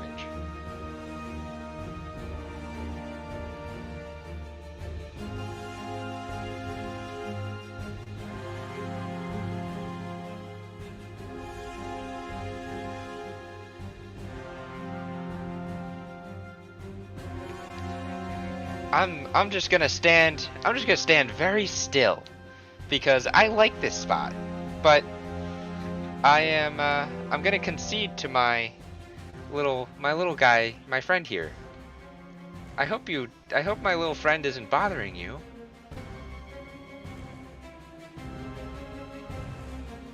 And he's going to make a but it gets a modifier, so that's 13 or 23 to hit. you take 2 points. You take 6 points of piercing damage plus 6 points of force damage. So 12 points total from this little stabby guy behind you. I have resistance to piercing from the Sky Dragon. So you take. And I also have resistance to force. You take half that, so you take 6 points.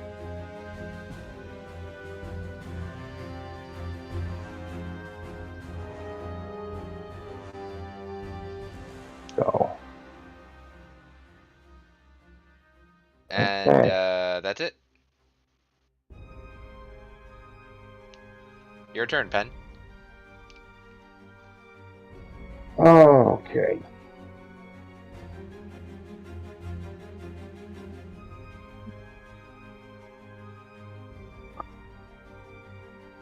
I am going to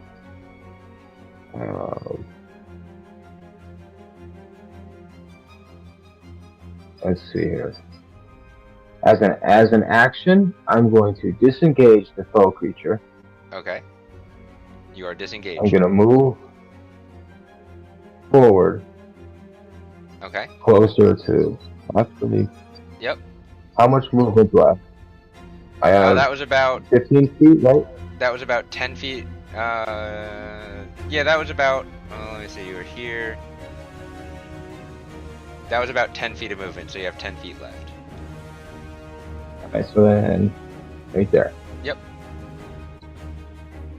Okay. Second attack or action, I'm going to activate Symbiotic Entity. Okay. Which gives me 75 temporary health. Yep. Or 72, sorry. Yep. So go ahead and add that temporary health. And then I'm going to use Thorn Whip again at Breatha. Okay, go ahead and roll your attack. That is a 22. 22 hits. It doesn't, it hits. Okay. Roll all the damage. So we have D6 piercing, which is 4, 8, 9. 9 points, okay. And we have the 3d6 for the Dragon Force. Yep. Which is 14. Yep. And then we have the 3d8 from the Sky Dragon's buff.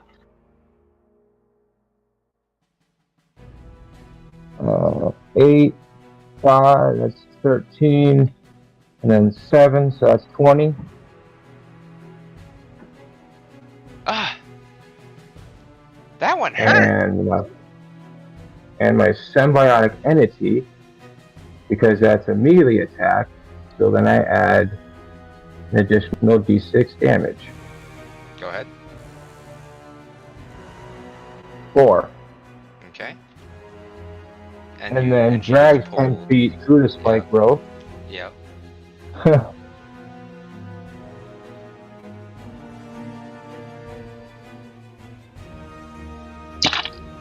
Which is 2, 5, 9, 11.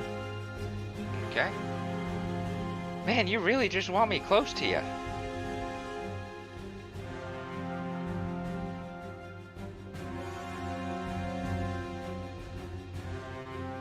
And that's it. Alright. Back up to the top of the round.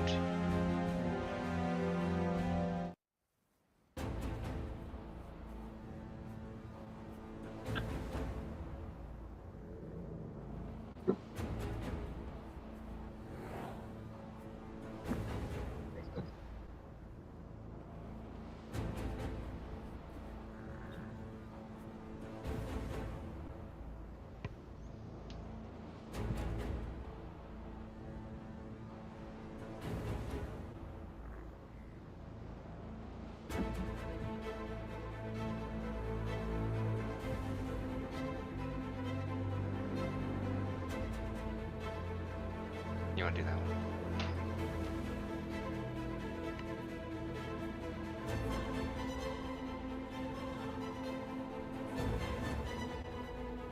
So, as this round begins, you see clouds begin to appear above you, as a lightning storm seems to be brewing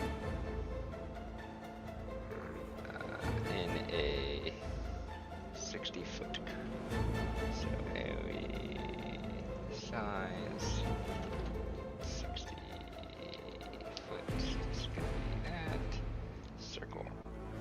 You all see this giant lightning cloud appear above this area,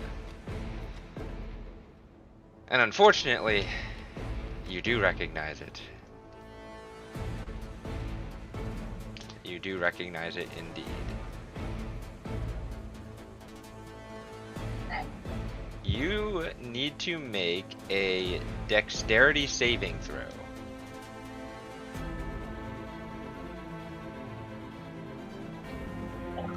With advantage.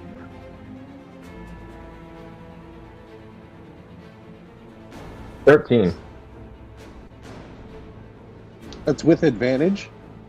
Yep, I rolled an 8 first, and then the advantage is 10, so. Shite. You take 13 points of lightning damage as a bolt of lightning strikes down at you.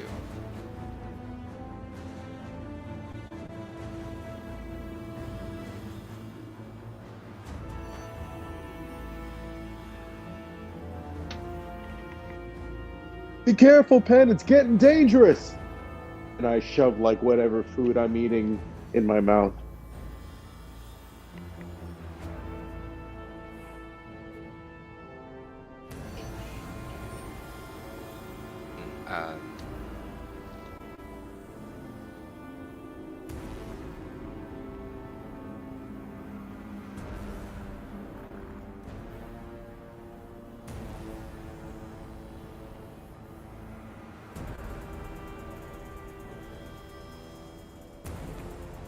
Alright. She then draws her arrow, her bow back, and is like, well, nice knowing ya. Not with that. That's a 16, so one arrow, as the lightning strike hits you, you get a little zapped, and kind of shake it off, and the arrow flies by your head. She draws again, it's like, I'm not giving up that easy. That's a 24 to hit. You take 20 points of radiant damage from this arrow.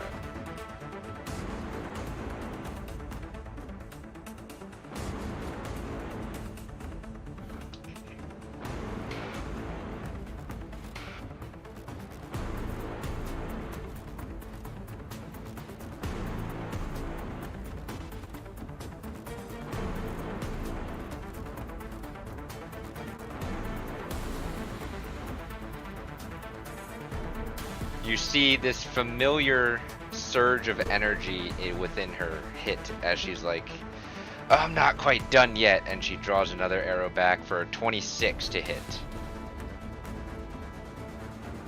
No. That hits. You take 16 points of radiant damage. I gotta keep going.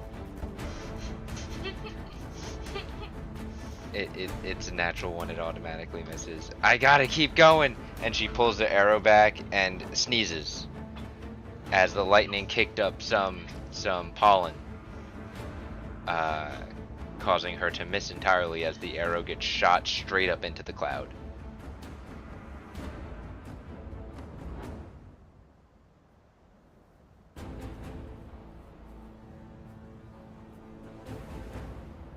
I don't think that's going to clear the storm. So, she's also okay. The Fey creature's turn, because the Fey creature is still here.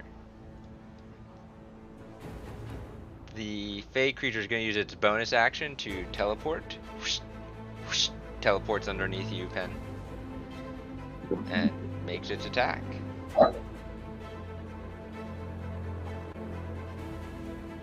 So that is an 11. That misses. So it's short sword, stabby stab, misses you. As you kind of just kick the sword away like a toothpick. I'm going to use my reaction for Halo Spores. Alright, go ahead and roll. I have to make a... Well, it's yeah. Constitution of 20. So that is 13. That's a 15. So your Halo hits. Alright, so D10. He's fine. That's 10 damage. Okay.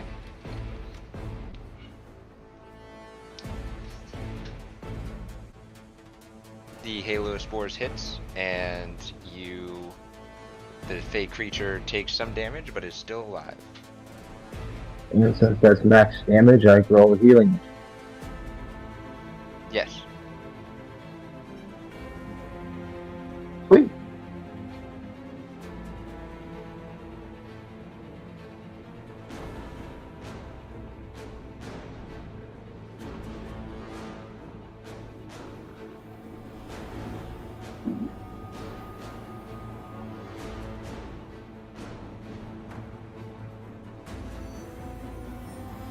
Is it my turn? Does It the is Halo- now your turn, yes. Sorry, peanut gallery question. Yes. Does the Halo of Spores get his Dragon Force increase?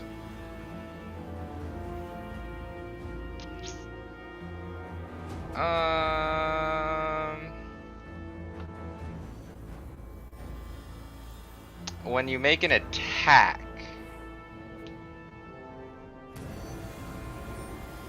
your attacks.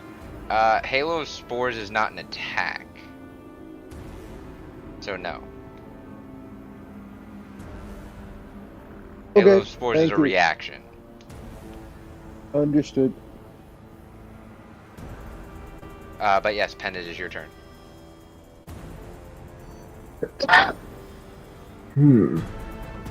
What to do now?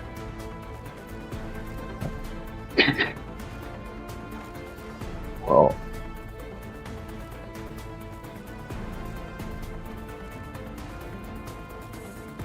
let's see.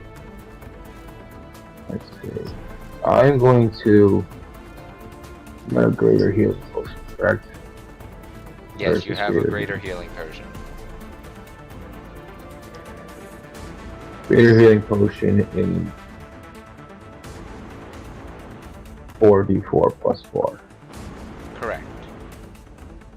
Alright, well, I'm going to cast Heal upon myself, Okay. which will heal me for 70. Yep. So, 70. And I'm gonna attempt to melee attack with the healing staff on the fake creatures. Go ahead and roll. Yes, I'll hit you. That's a 20. That hits. Oh, that's a dirty 20. Yep. Go ahead and roll damage. So, let's see, what do I got here? My buff ended, so I don't get the 3d8 force, but I still got Dragon Force. Yes. So it's only one-handed, so it's a d6 plus 1. Yes. So that's 6, 7, and then 3d6 for the force. 14 total damage, because that's 6, 7, 8 for the force. The fey creature poofs into a puff of pollen.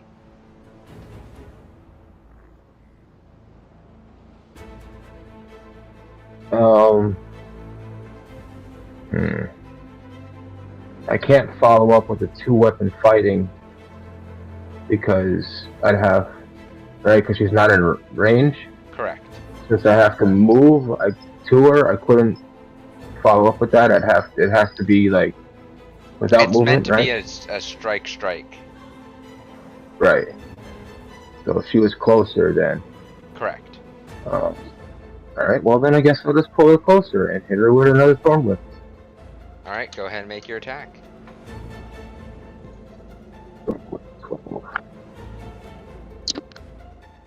That is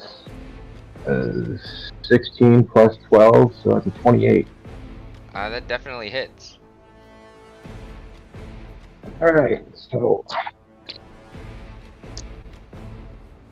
Let's see, 6, 5 is 11, 1, 12, 14 piercing damage. Okay. 9 force damage. Okay. So. Now, would that be 5 feet of movement to me, or 10 still?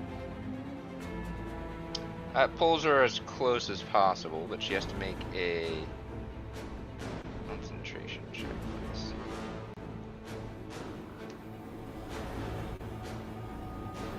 Make a concentration check. So we do that. 12 plus 4 is 16. So she's fine. You maintain concentration on your spell. And then go ahead and roll the movement damage. Right, so what did I know I pulled her as close as I could to me, but was It's about it only 10 feet. 5 or? Alright, so then it's 4 of them. So 4, 3 is 7, 1 is 8, so 10 damage.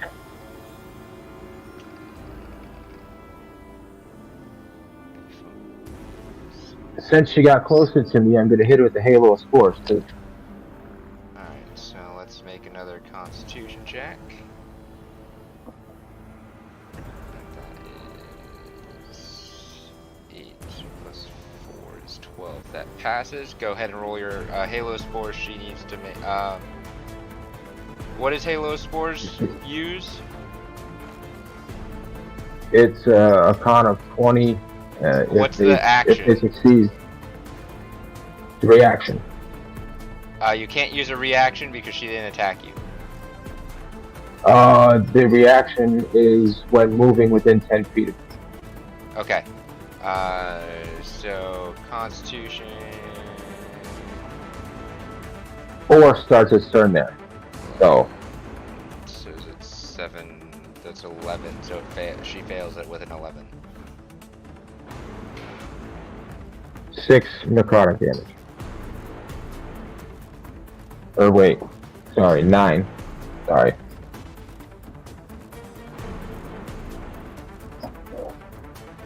Check for concentration.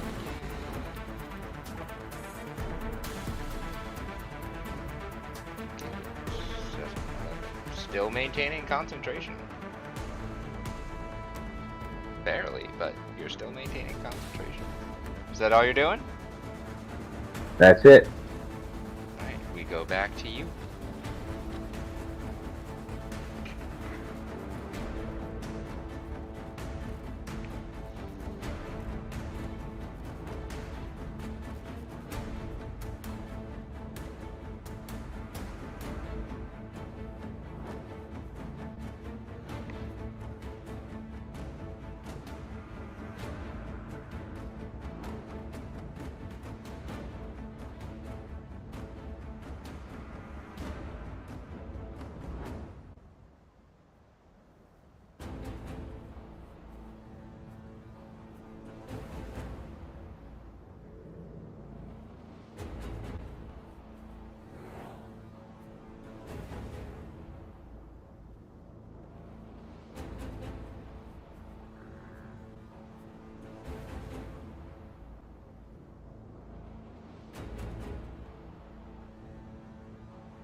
So another lightning bolt comes down from the storm.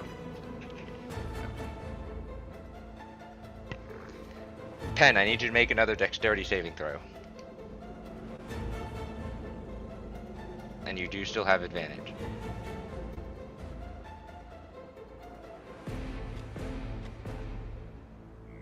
$19. Thank you for the advantage. You pass, but you still take half damage.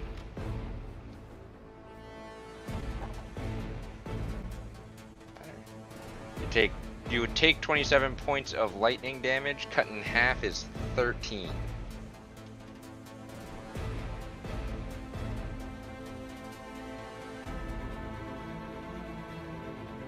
And then you're going to take. Let's see. The first. I'm sorry. That's a natural 20. That's fine. I So forgot you to do take- the. You forgot, I did you forgot what? the additional. I said I forgot the additional necrotic damage for the symbiotic entity anyway. So that's what I get for forgetting my abilities. So I'll take the natural 20. So that's 8 plus 4 is 12 plus max damage. That's 24 points of radiant damage.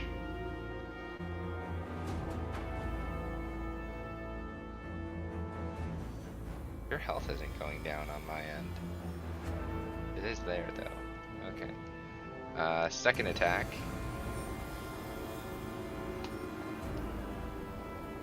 Is a 24. Why did that? I'm sorry. Undo the 24 points of damage. It didn't roll. D&D Beyond had a hiccup. I didn't put the 24 on. Okay. So it should actually be 13 plus. It should be 33 points of radiant damage from the first hit. D&D Beyond rolled 2d4 instead of 2d8. Or totally rolled 2d4 instead of 2d8. It should be 2d8 because that's what it's been. So 33 points of radiant damage from the first strike. The second strike is a 28. So you take another 10 points of radiant damage. So 43 points of radiant damage total. And are you concentrating? Yeah, I actually think I was the whole time. Just roll, like, you're a warcaster, so roll like 3 concentration checks with advantage for me.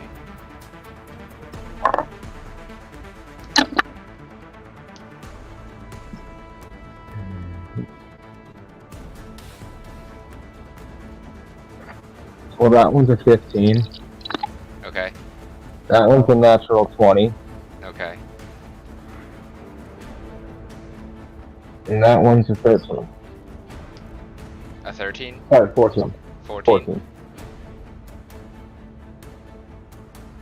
So the natural 20 would have been a 24.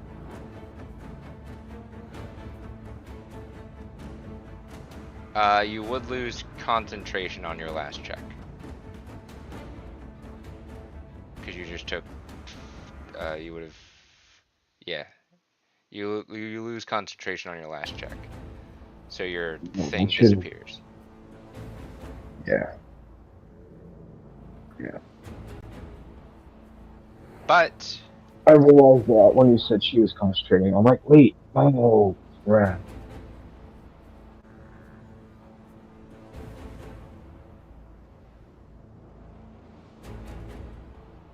it is now your turn, Finn. Ouch. It hurt a little bit. Well, let's see what I can do. Oh, and I didn't heal from the damage I just did to Faye from the self-healing staff either. So, my fault.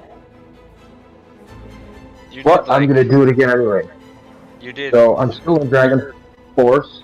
right? So that allows me to use my buff again for the Yep. second time. So I'm going to activate the buff with Sky Dragon. And I'm going to swing my self-healing staff at Plethora.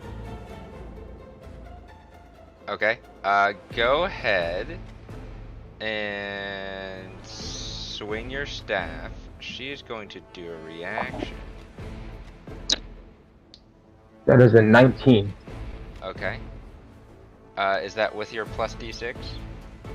No, it's not. Add your d6. So that is a 21. Okay. And she's going to use her reaction, Cosmic Omen Woe. We roll a d6 and you subtract that, so that makes it a 19. Still hits. Okay, so self-healing staff damage is 1d6. That's a 3 plus 1, so that's 4. And then Dragon Force damage, which is 16, so that's 20 damage. Okay. And then the 3d8 because of the buff.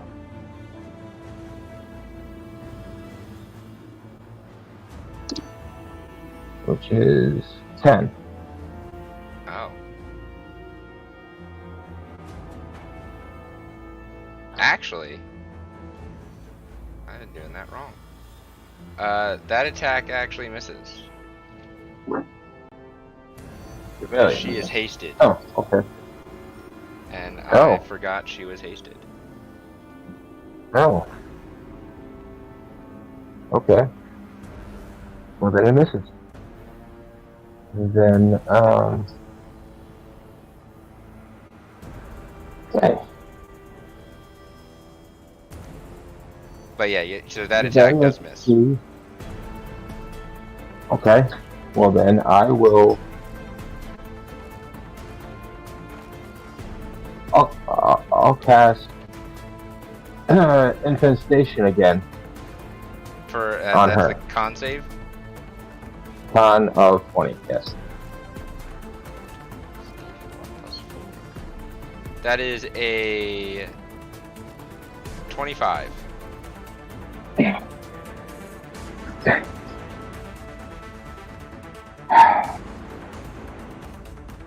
All right, I'm done.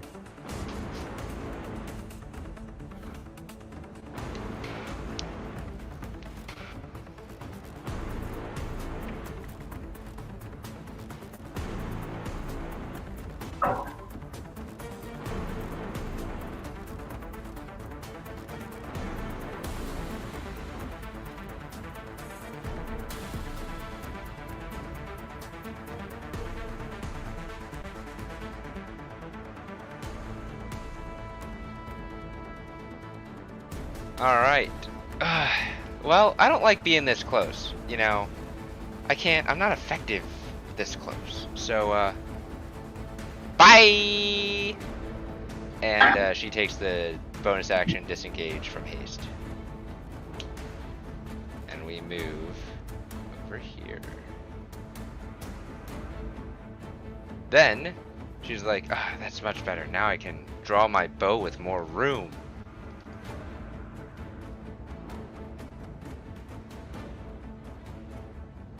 That is a 21 to hit. For 14 points of radiant damage. One arrow strikes true right in your shoulder. Second strike is a 28 to hit. So you take another 12 points of radiant damage. And her final strike is a 26 to hit. You take 18 points of radiant damage.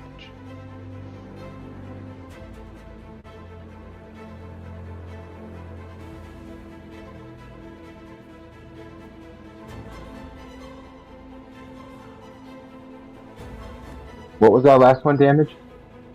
18.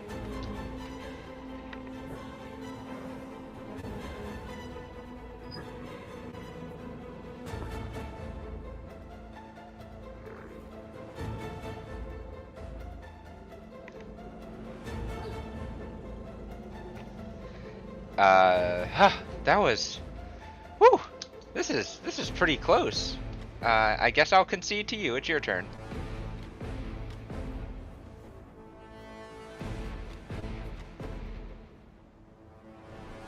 So, how much? I have 15 feet of movement. So that's because of the bar. You have 20 feet of movement. 20 feet. So. And you're currently Right. 5 feet in the air. That's 20 feet. Yep. Because you moved. I don't think I did this last time. You take. Not that. Where is it? There's so much stuff here. Not that one. Not that one. This one. You take.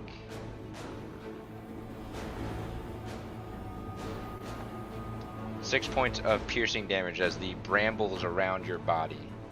Or slashing damage as the brambles around your body dig in. I have resistance to that. So you take 3 points of slashing. You have resistance to non-magical. Let me double check. I think it was. As an action, when you're hit with attacks from a non-magical metal weapon or an attack that deals force damage. So this actually counts as magical. So you take the full 6 points. You gain resistance to force and non-magical bludgeoning, piercing. Oh, okay, I gotcha. Correct. Okay, gotcha. Okay, so then 6 points of damage. Yes. So I'll add 3, or subtract 3 more. There we go. And then you that's just from moving because the brambles dig into you, but it is still your turn. Okay. I'm going to activate my symbiotic entity again. Okay. And so that seems to be that's 72 temporary hit points. How many uses does that have? I have 2 uses of the wild shape. So. Oh, okay, that's right. It uses your wild shape. Okay. And then because I still have the buff activated from the Steel Dragon. Yep. My melee range or melee is 15 feet now. Yes. So I am going to swing my self-healing staff at her. Okay. Go ahead. Hopefully hit and heal myself. Yeah. That is a 19 plus 9, so that's a 28. 28 will hit. Go ahead and roll your damage. Alright, so 3 plus 1 for piercing, I think? Or bludgeoning? Bludgeoning. Yep. And then the 3d6 for the force. Yep. Which is 5, 6, 7. So 7 and 3 is 10. Okay. And then that's 3d8 for the Steel Dragon. Yep. Which is another 14. Ooh. So And at that, you see the storm vanishes from above you as the clouds slowly clear. And this elvish creature begins to sway back and forth, her bubbly personality fading for a second. But you see some type of magical effect leave her body. And she stands back up. It's like, oh, whew, that was invigorating. Ah, that was a good hit.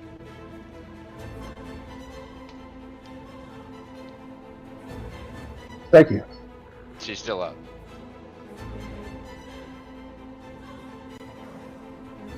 Well, I still had more damage to go with that because of the symbiotic entity. There was still necrotic damage. Okay, go ahead and roll. Well, the symbiotic entity, when the symbiotic entity hits Because all the Dragon Force damage is all one attack, technically. It's symbiotic entities separate Right. or added on to that attack. It's additional damage to the melee weapon attack. Okay, so it doesn't matter. Because of D6 necrotic. Right, it's all one attack. So that's a 1. Yeah. So she's still up. then I'm gonna follow up with the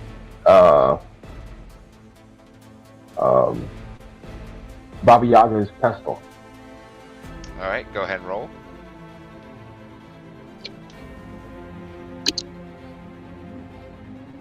And that is a natural 1. Natural 1. You go to follow up, and you swing and a miss because she's still swaying a little bit from being almost knocked out.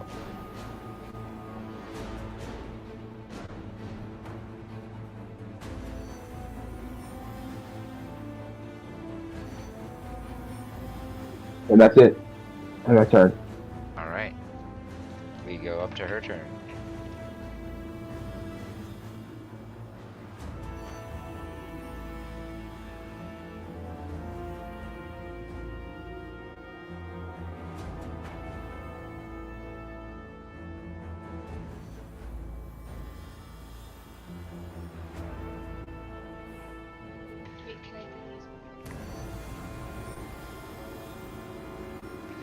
Oh, alright. Well, time to reposition myself.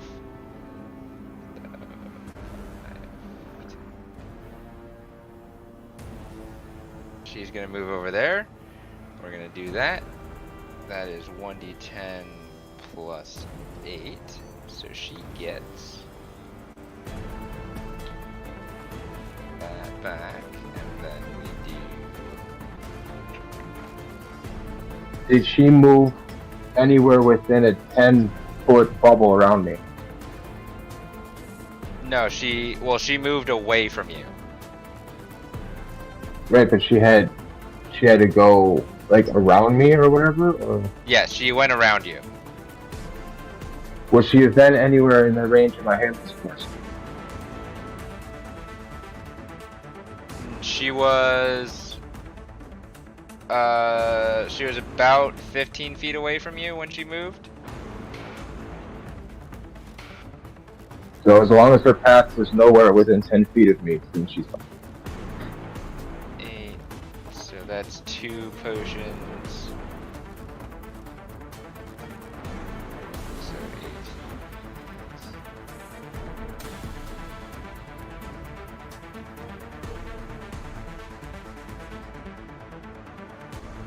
So you see her pop out 2 bottles from her cap, and she chugs one, and then she chugs the other one, and her injuries start healing.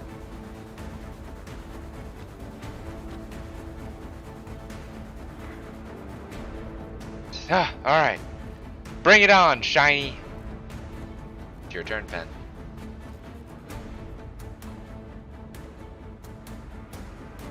Well, since you're really good with that bow, I'm going to cast blindness on her, Okay. which is a con save of 20. Con save of 20? Yes. Okay. Alright, okay. We're fine, because that's a 24.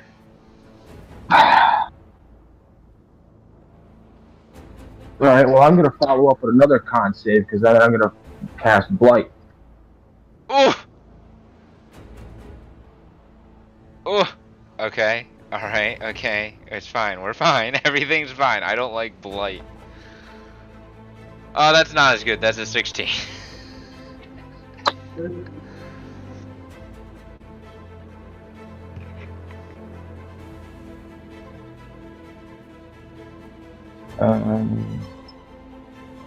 Let's see.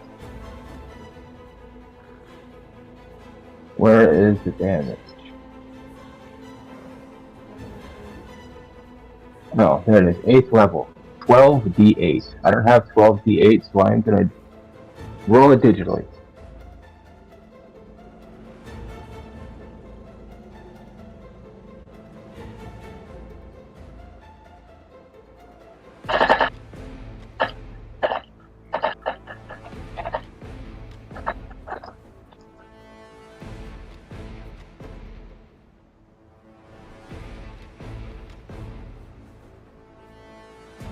Ow.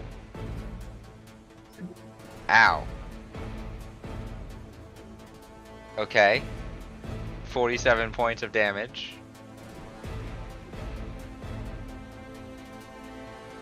Okay. Yeah.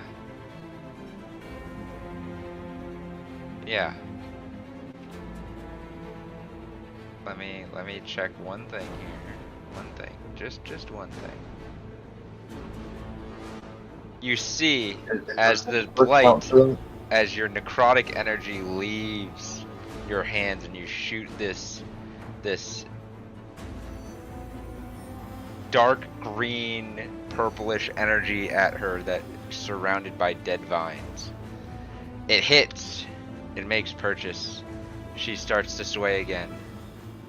And something glows and disappears off of her body.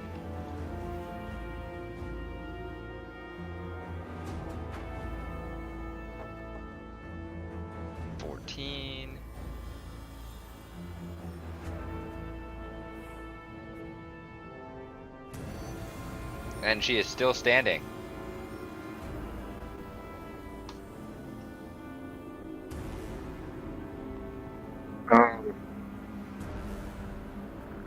To try to get this arrow out of my leg, would that be an action or a bonus action? Action. Okay, so then bonus action wise at the moment, I don't really have anything to do because I cast the damage and spell. So let's just shillelagh my healing. You're gonna shillelagh, okay. Your healing staff is shillelaghed.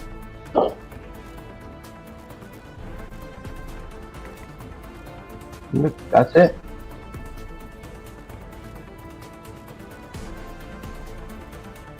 Okay, we go back to her. Wait.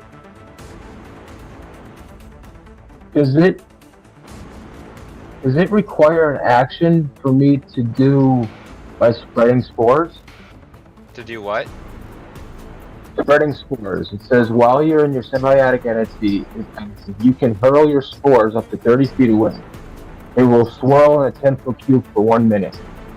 The spores disappear early if the feature is used again or dismissed for the bonus action. It doesn't say it requires an action for me to move my spores. I would say that would require... well... You could probably move them. It requires a bonus and I'd say it would require a bonus action. So then, can I take back my shillelagh and use that instead? Let me see your... yeah, I'll let you do that. Where are you moving them? Your spores? To... like, on top of her. She is 35, 40 feet away from you.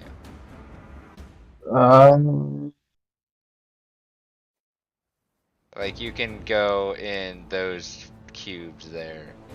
That's 30 feet. Then I'll move closer to her and then use the bonus action to get it on her. Okay, you'll take the slashing damage. That's 3 points of slashing damage for movement. And then you can cast your spores. What do the spores do when they're on somebody? It shoots the halo spores in that area if they either enter or start their turn there. Okay. So she does start her turn there. So if she starts her turn there, you have to use your reaction.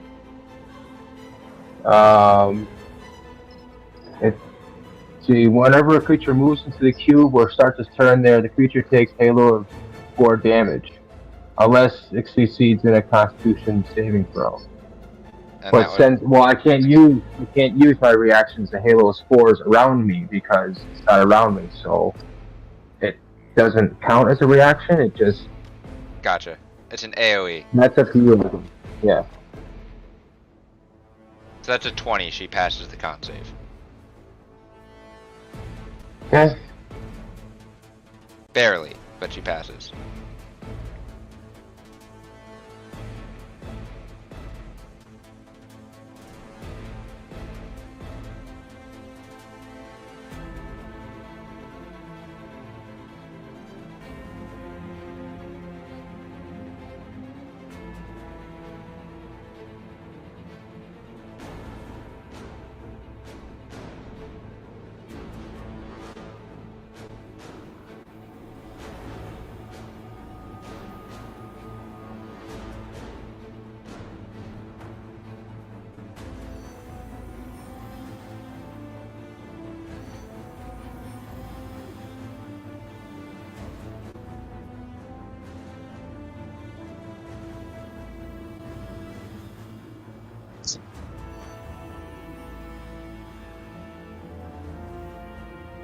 Alright, she started turn there, so she passed. She's gonna move 5, 10, 20.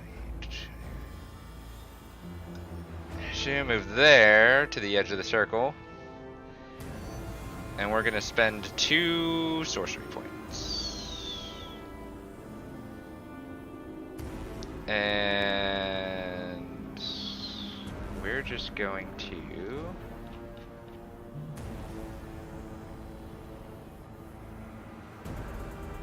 Yeah, we're just going to hit you with some of these. So first strike, that's gonna miss. That's D4. Yeah, that's a 12. First one misses. One Eldritch Blast blows past you. Second Eldritch Blast is a 20.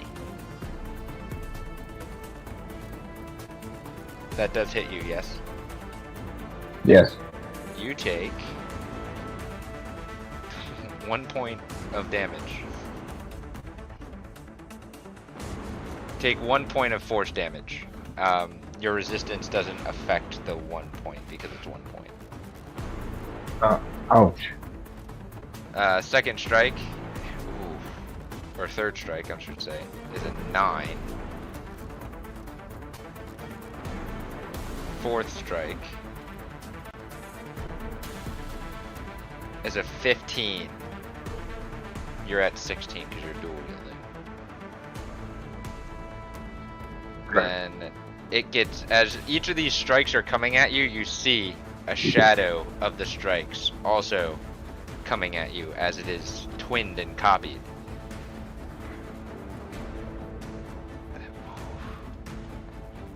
That's a 14. That misses. That's a 24. So you take 7 points of force damage. Cut in half is 3.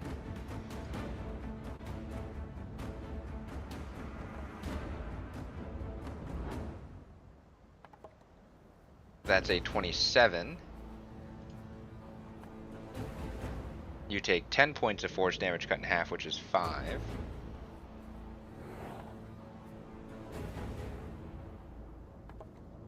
And that's a 19.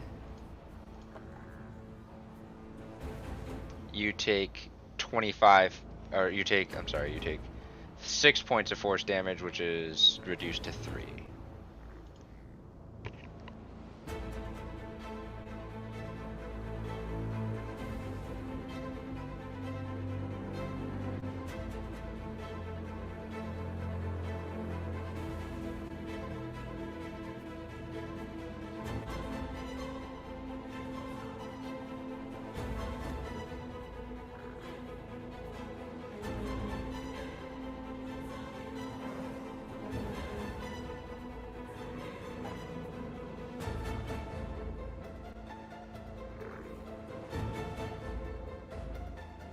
You see a familiar energy cover her hands, Pen, as her wounds start to close up.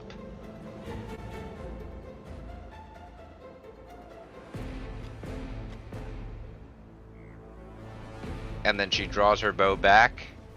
Ooh! She just rolled another natural 20. So here. We'll do... The hell? So that's 12 plus... That's 32 points of radiant damage.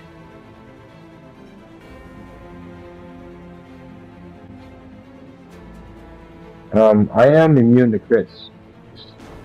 You are. When did you... What's giving you immunity to crits? My fungal embodiment. Your what? My fungal and my fungal body, I think that's what it's called. From my circle of spores. Any critical counts as a normal hit unless you're incapacitated. You're not. So actually, you would just take the... You take 12 points of radiant damage then.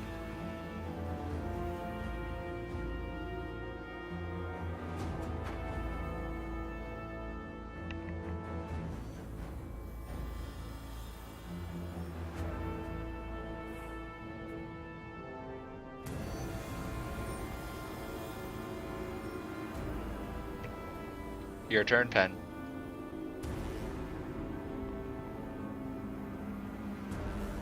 Alright.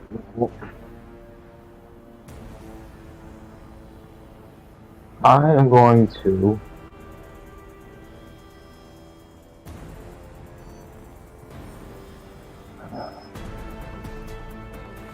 at 9th level, I'm going to erupt the earth Okay. around her. Okay.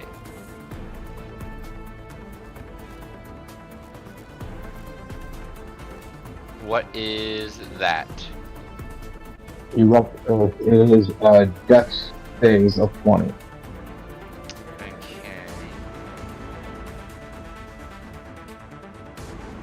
Would we all feel this? Yeah, the earth would start shaking for everyone on the outside of the arena.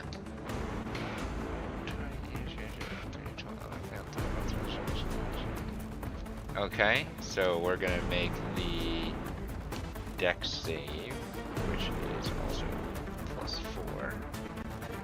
I'm gonna use, and you see magic around her body also dissipate. We're gonna use our one and only luck on that. Not better. She fails. I don't have as many dice, so I'm going to roll it digitally. Okay. Let me check. Let's go to your spells. I think it's because he's casting it, because Erupt Earth is not a 9th level spell yet. 9d12. Because he cast it at 9th level. As the earth erupts, it flings her elvish body up into the air.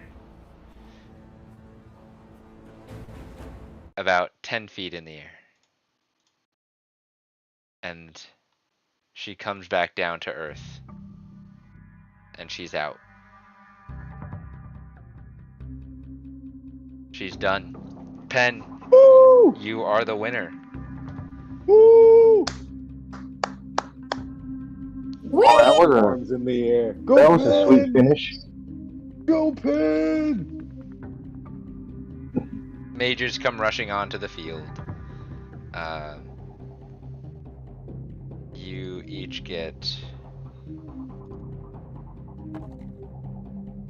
16 points of HP.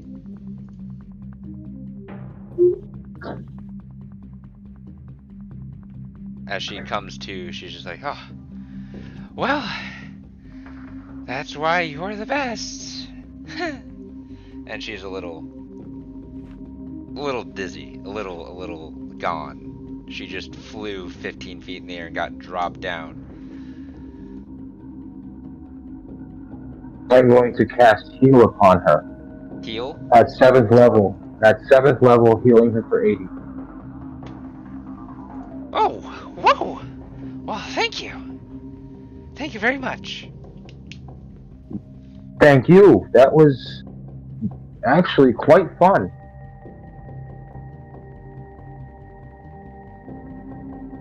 I haven't had that much excitement without worrying about there are people possibly dying or if I'm going to get ambushed from behind. As combat dies down, you hear the sounds of the forest creep back in. Ah, well, that was a good challenge. I have a lot of work to do. Thank you for accepting it, and I really hope to see you soon. Bye! And she runs off the field. Bye. Nice meeting you. Runs over to her friends in the garden, and you hear them all talking and fangirling and all the other things that are happening over there. In the meantime, Malachi, the the proprietor, the guild individual that was taking all the bets, comes up to you and hands you a sack of coins. 300 platinum, or 3,000 gold. Yeah, Your payout. that's my dragonborn. Deonis, And you are paid out 700. And Pen, you are paid out your bet, which is 500. Plus your share of the winnings, which is 3,500.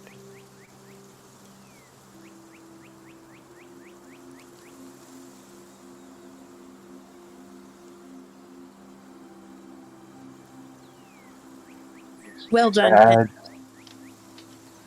So that's 4,000 gold or 40 platinum. Deonis, for you, that's 700 gold or 70 platinum, and Malachi, that is 3,000 gold or 30 platinum. Or 300 platinum.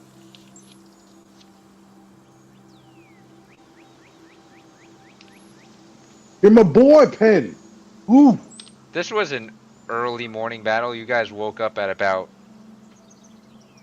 8-ish o'clock. This was 8 rounds, so it was almost a minute. And it took you guys maybe an hour to get ready and eat and everything. So 9 o'clock. It's still about 9 o'clock, 9:15 by the time they get this area cleaned up. And, you know, reset the field and everything.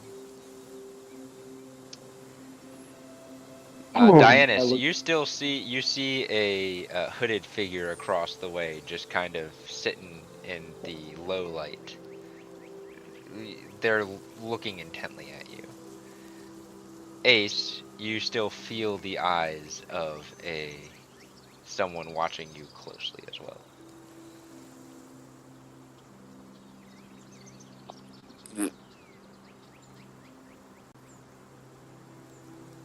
I'm gonna look at Ace and then look back over at that shadowed figure.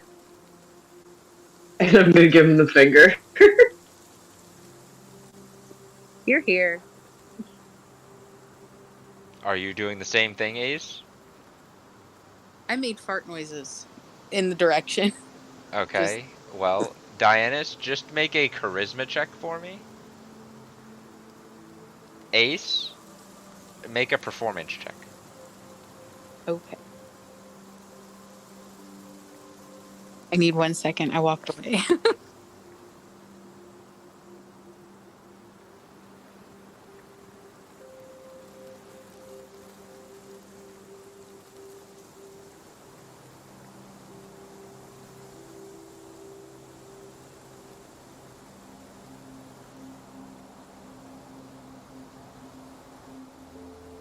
Dianus, what did you roll?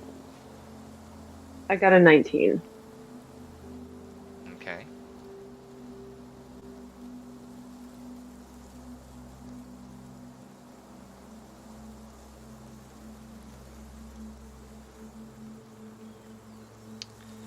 Ace, 26. your fart noises turn heads as a bunch of people start staring at you, some making faces, some laughing. Children making fart noises back. The tiefling in the trees, you hear a short giggle before a muffled looked like they covered their mouth or something, so you know where they are. Dianus, you were hoping for a lower roll on that because you are being insulting, but you flicked your middle finger up. And as you do so, you see the shadowed figure drop their hood and pull out a couple of daggers and point them threatening at you from across the way. I'm gonna pull on Ace's arm and be like, look at this. Meanwhile, your dragonborn friend Pen is still looking quite a bit beat up.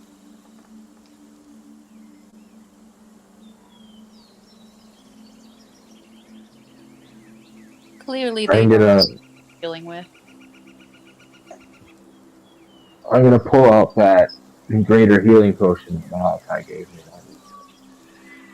Alright, you go ahead and take it and drink it and heal. You all see Kazuto come out of the keep. Be like, man, at least the fight's over. And you see someone walk up to him and whisper something into his ear. Like, oh, really? Man, you guys bring the party with you when you come. I was enjoying my peace and quiet. And he turns and walks back into the keep.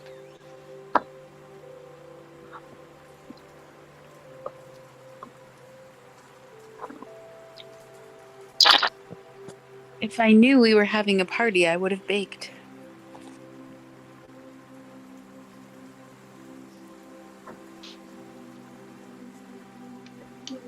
Is there anything that that you guys want to do at this present moment?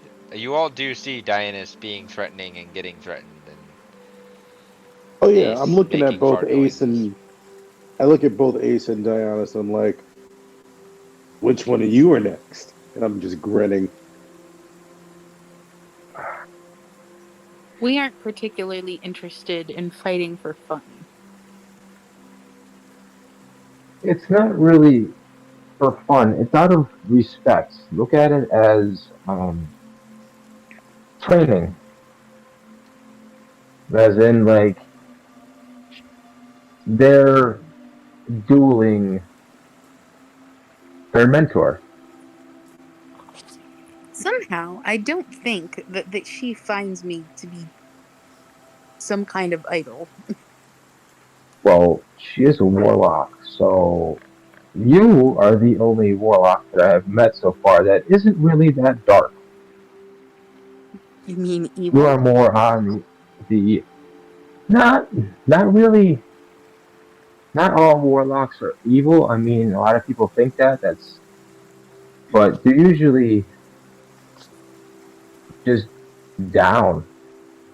They look at everything with a shade of gray, let's say. So sad.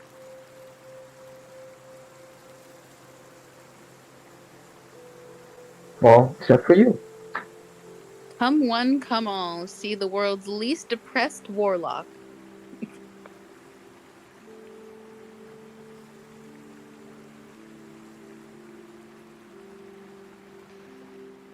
And it looks like Diana has a little somebody over there that's eyeing her up. Yeah, I don't think she mentors me very much. The somebody over there vanishes in the thin air again and appears right next to you, Dianus. Jesus. I'm just gonna kind of jump away and be like, oh, got the stealthy type, huh? Yes, I would very much like to see who's the better assassin. Okay. Name a place, name a time. Here. Next round. Not Fight! Sounds here. good to me. Not here, but like in the forest. I think we'll both be much more comfortable with the trees. Indeed, human. Ooh. Tree battle. Then she just vanishes as quickly as she appeared. Wait, I could have fought in the forest? I got a choice? There was a choice in this matter? And Not I for don't think you you. get the choice. I think they do, and I point at Dionysus. She's a ranger. And I'm a druid! Yeah, but considering that I have experience in the woods and I can leap 20 foot into a tree, that makes a big difference. Agreed. Ace, you hear a Kick some ass. message. You hear a message in your head while this is happening. I'm I'm gonna challenge you next. Well, if we get to choose terrain that benefits us, I suppose, is there a vat of lubricant available somewhere? There's the dragon fountain. It's water. It's Couldn't closest you you'll make get. your own lube? Aren't you self-lubricating? I am, but that doesn't mean my opponent is. Well, I What? remember you throwing a lube ball, so they could very well be lube. None of that. None of that. Malachi. Just don't stand in the splash zone, Malik. Malachi, you take 1 point of fake psychic damage as the memories from that morning rush back to you.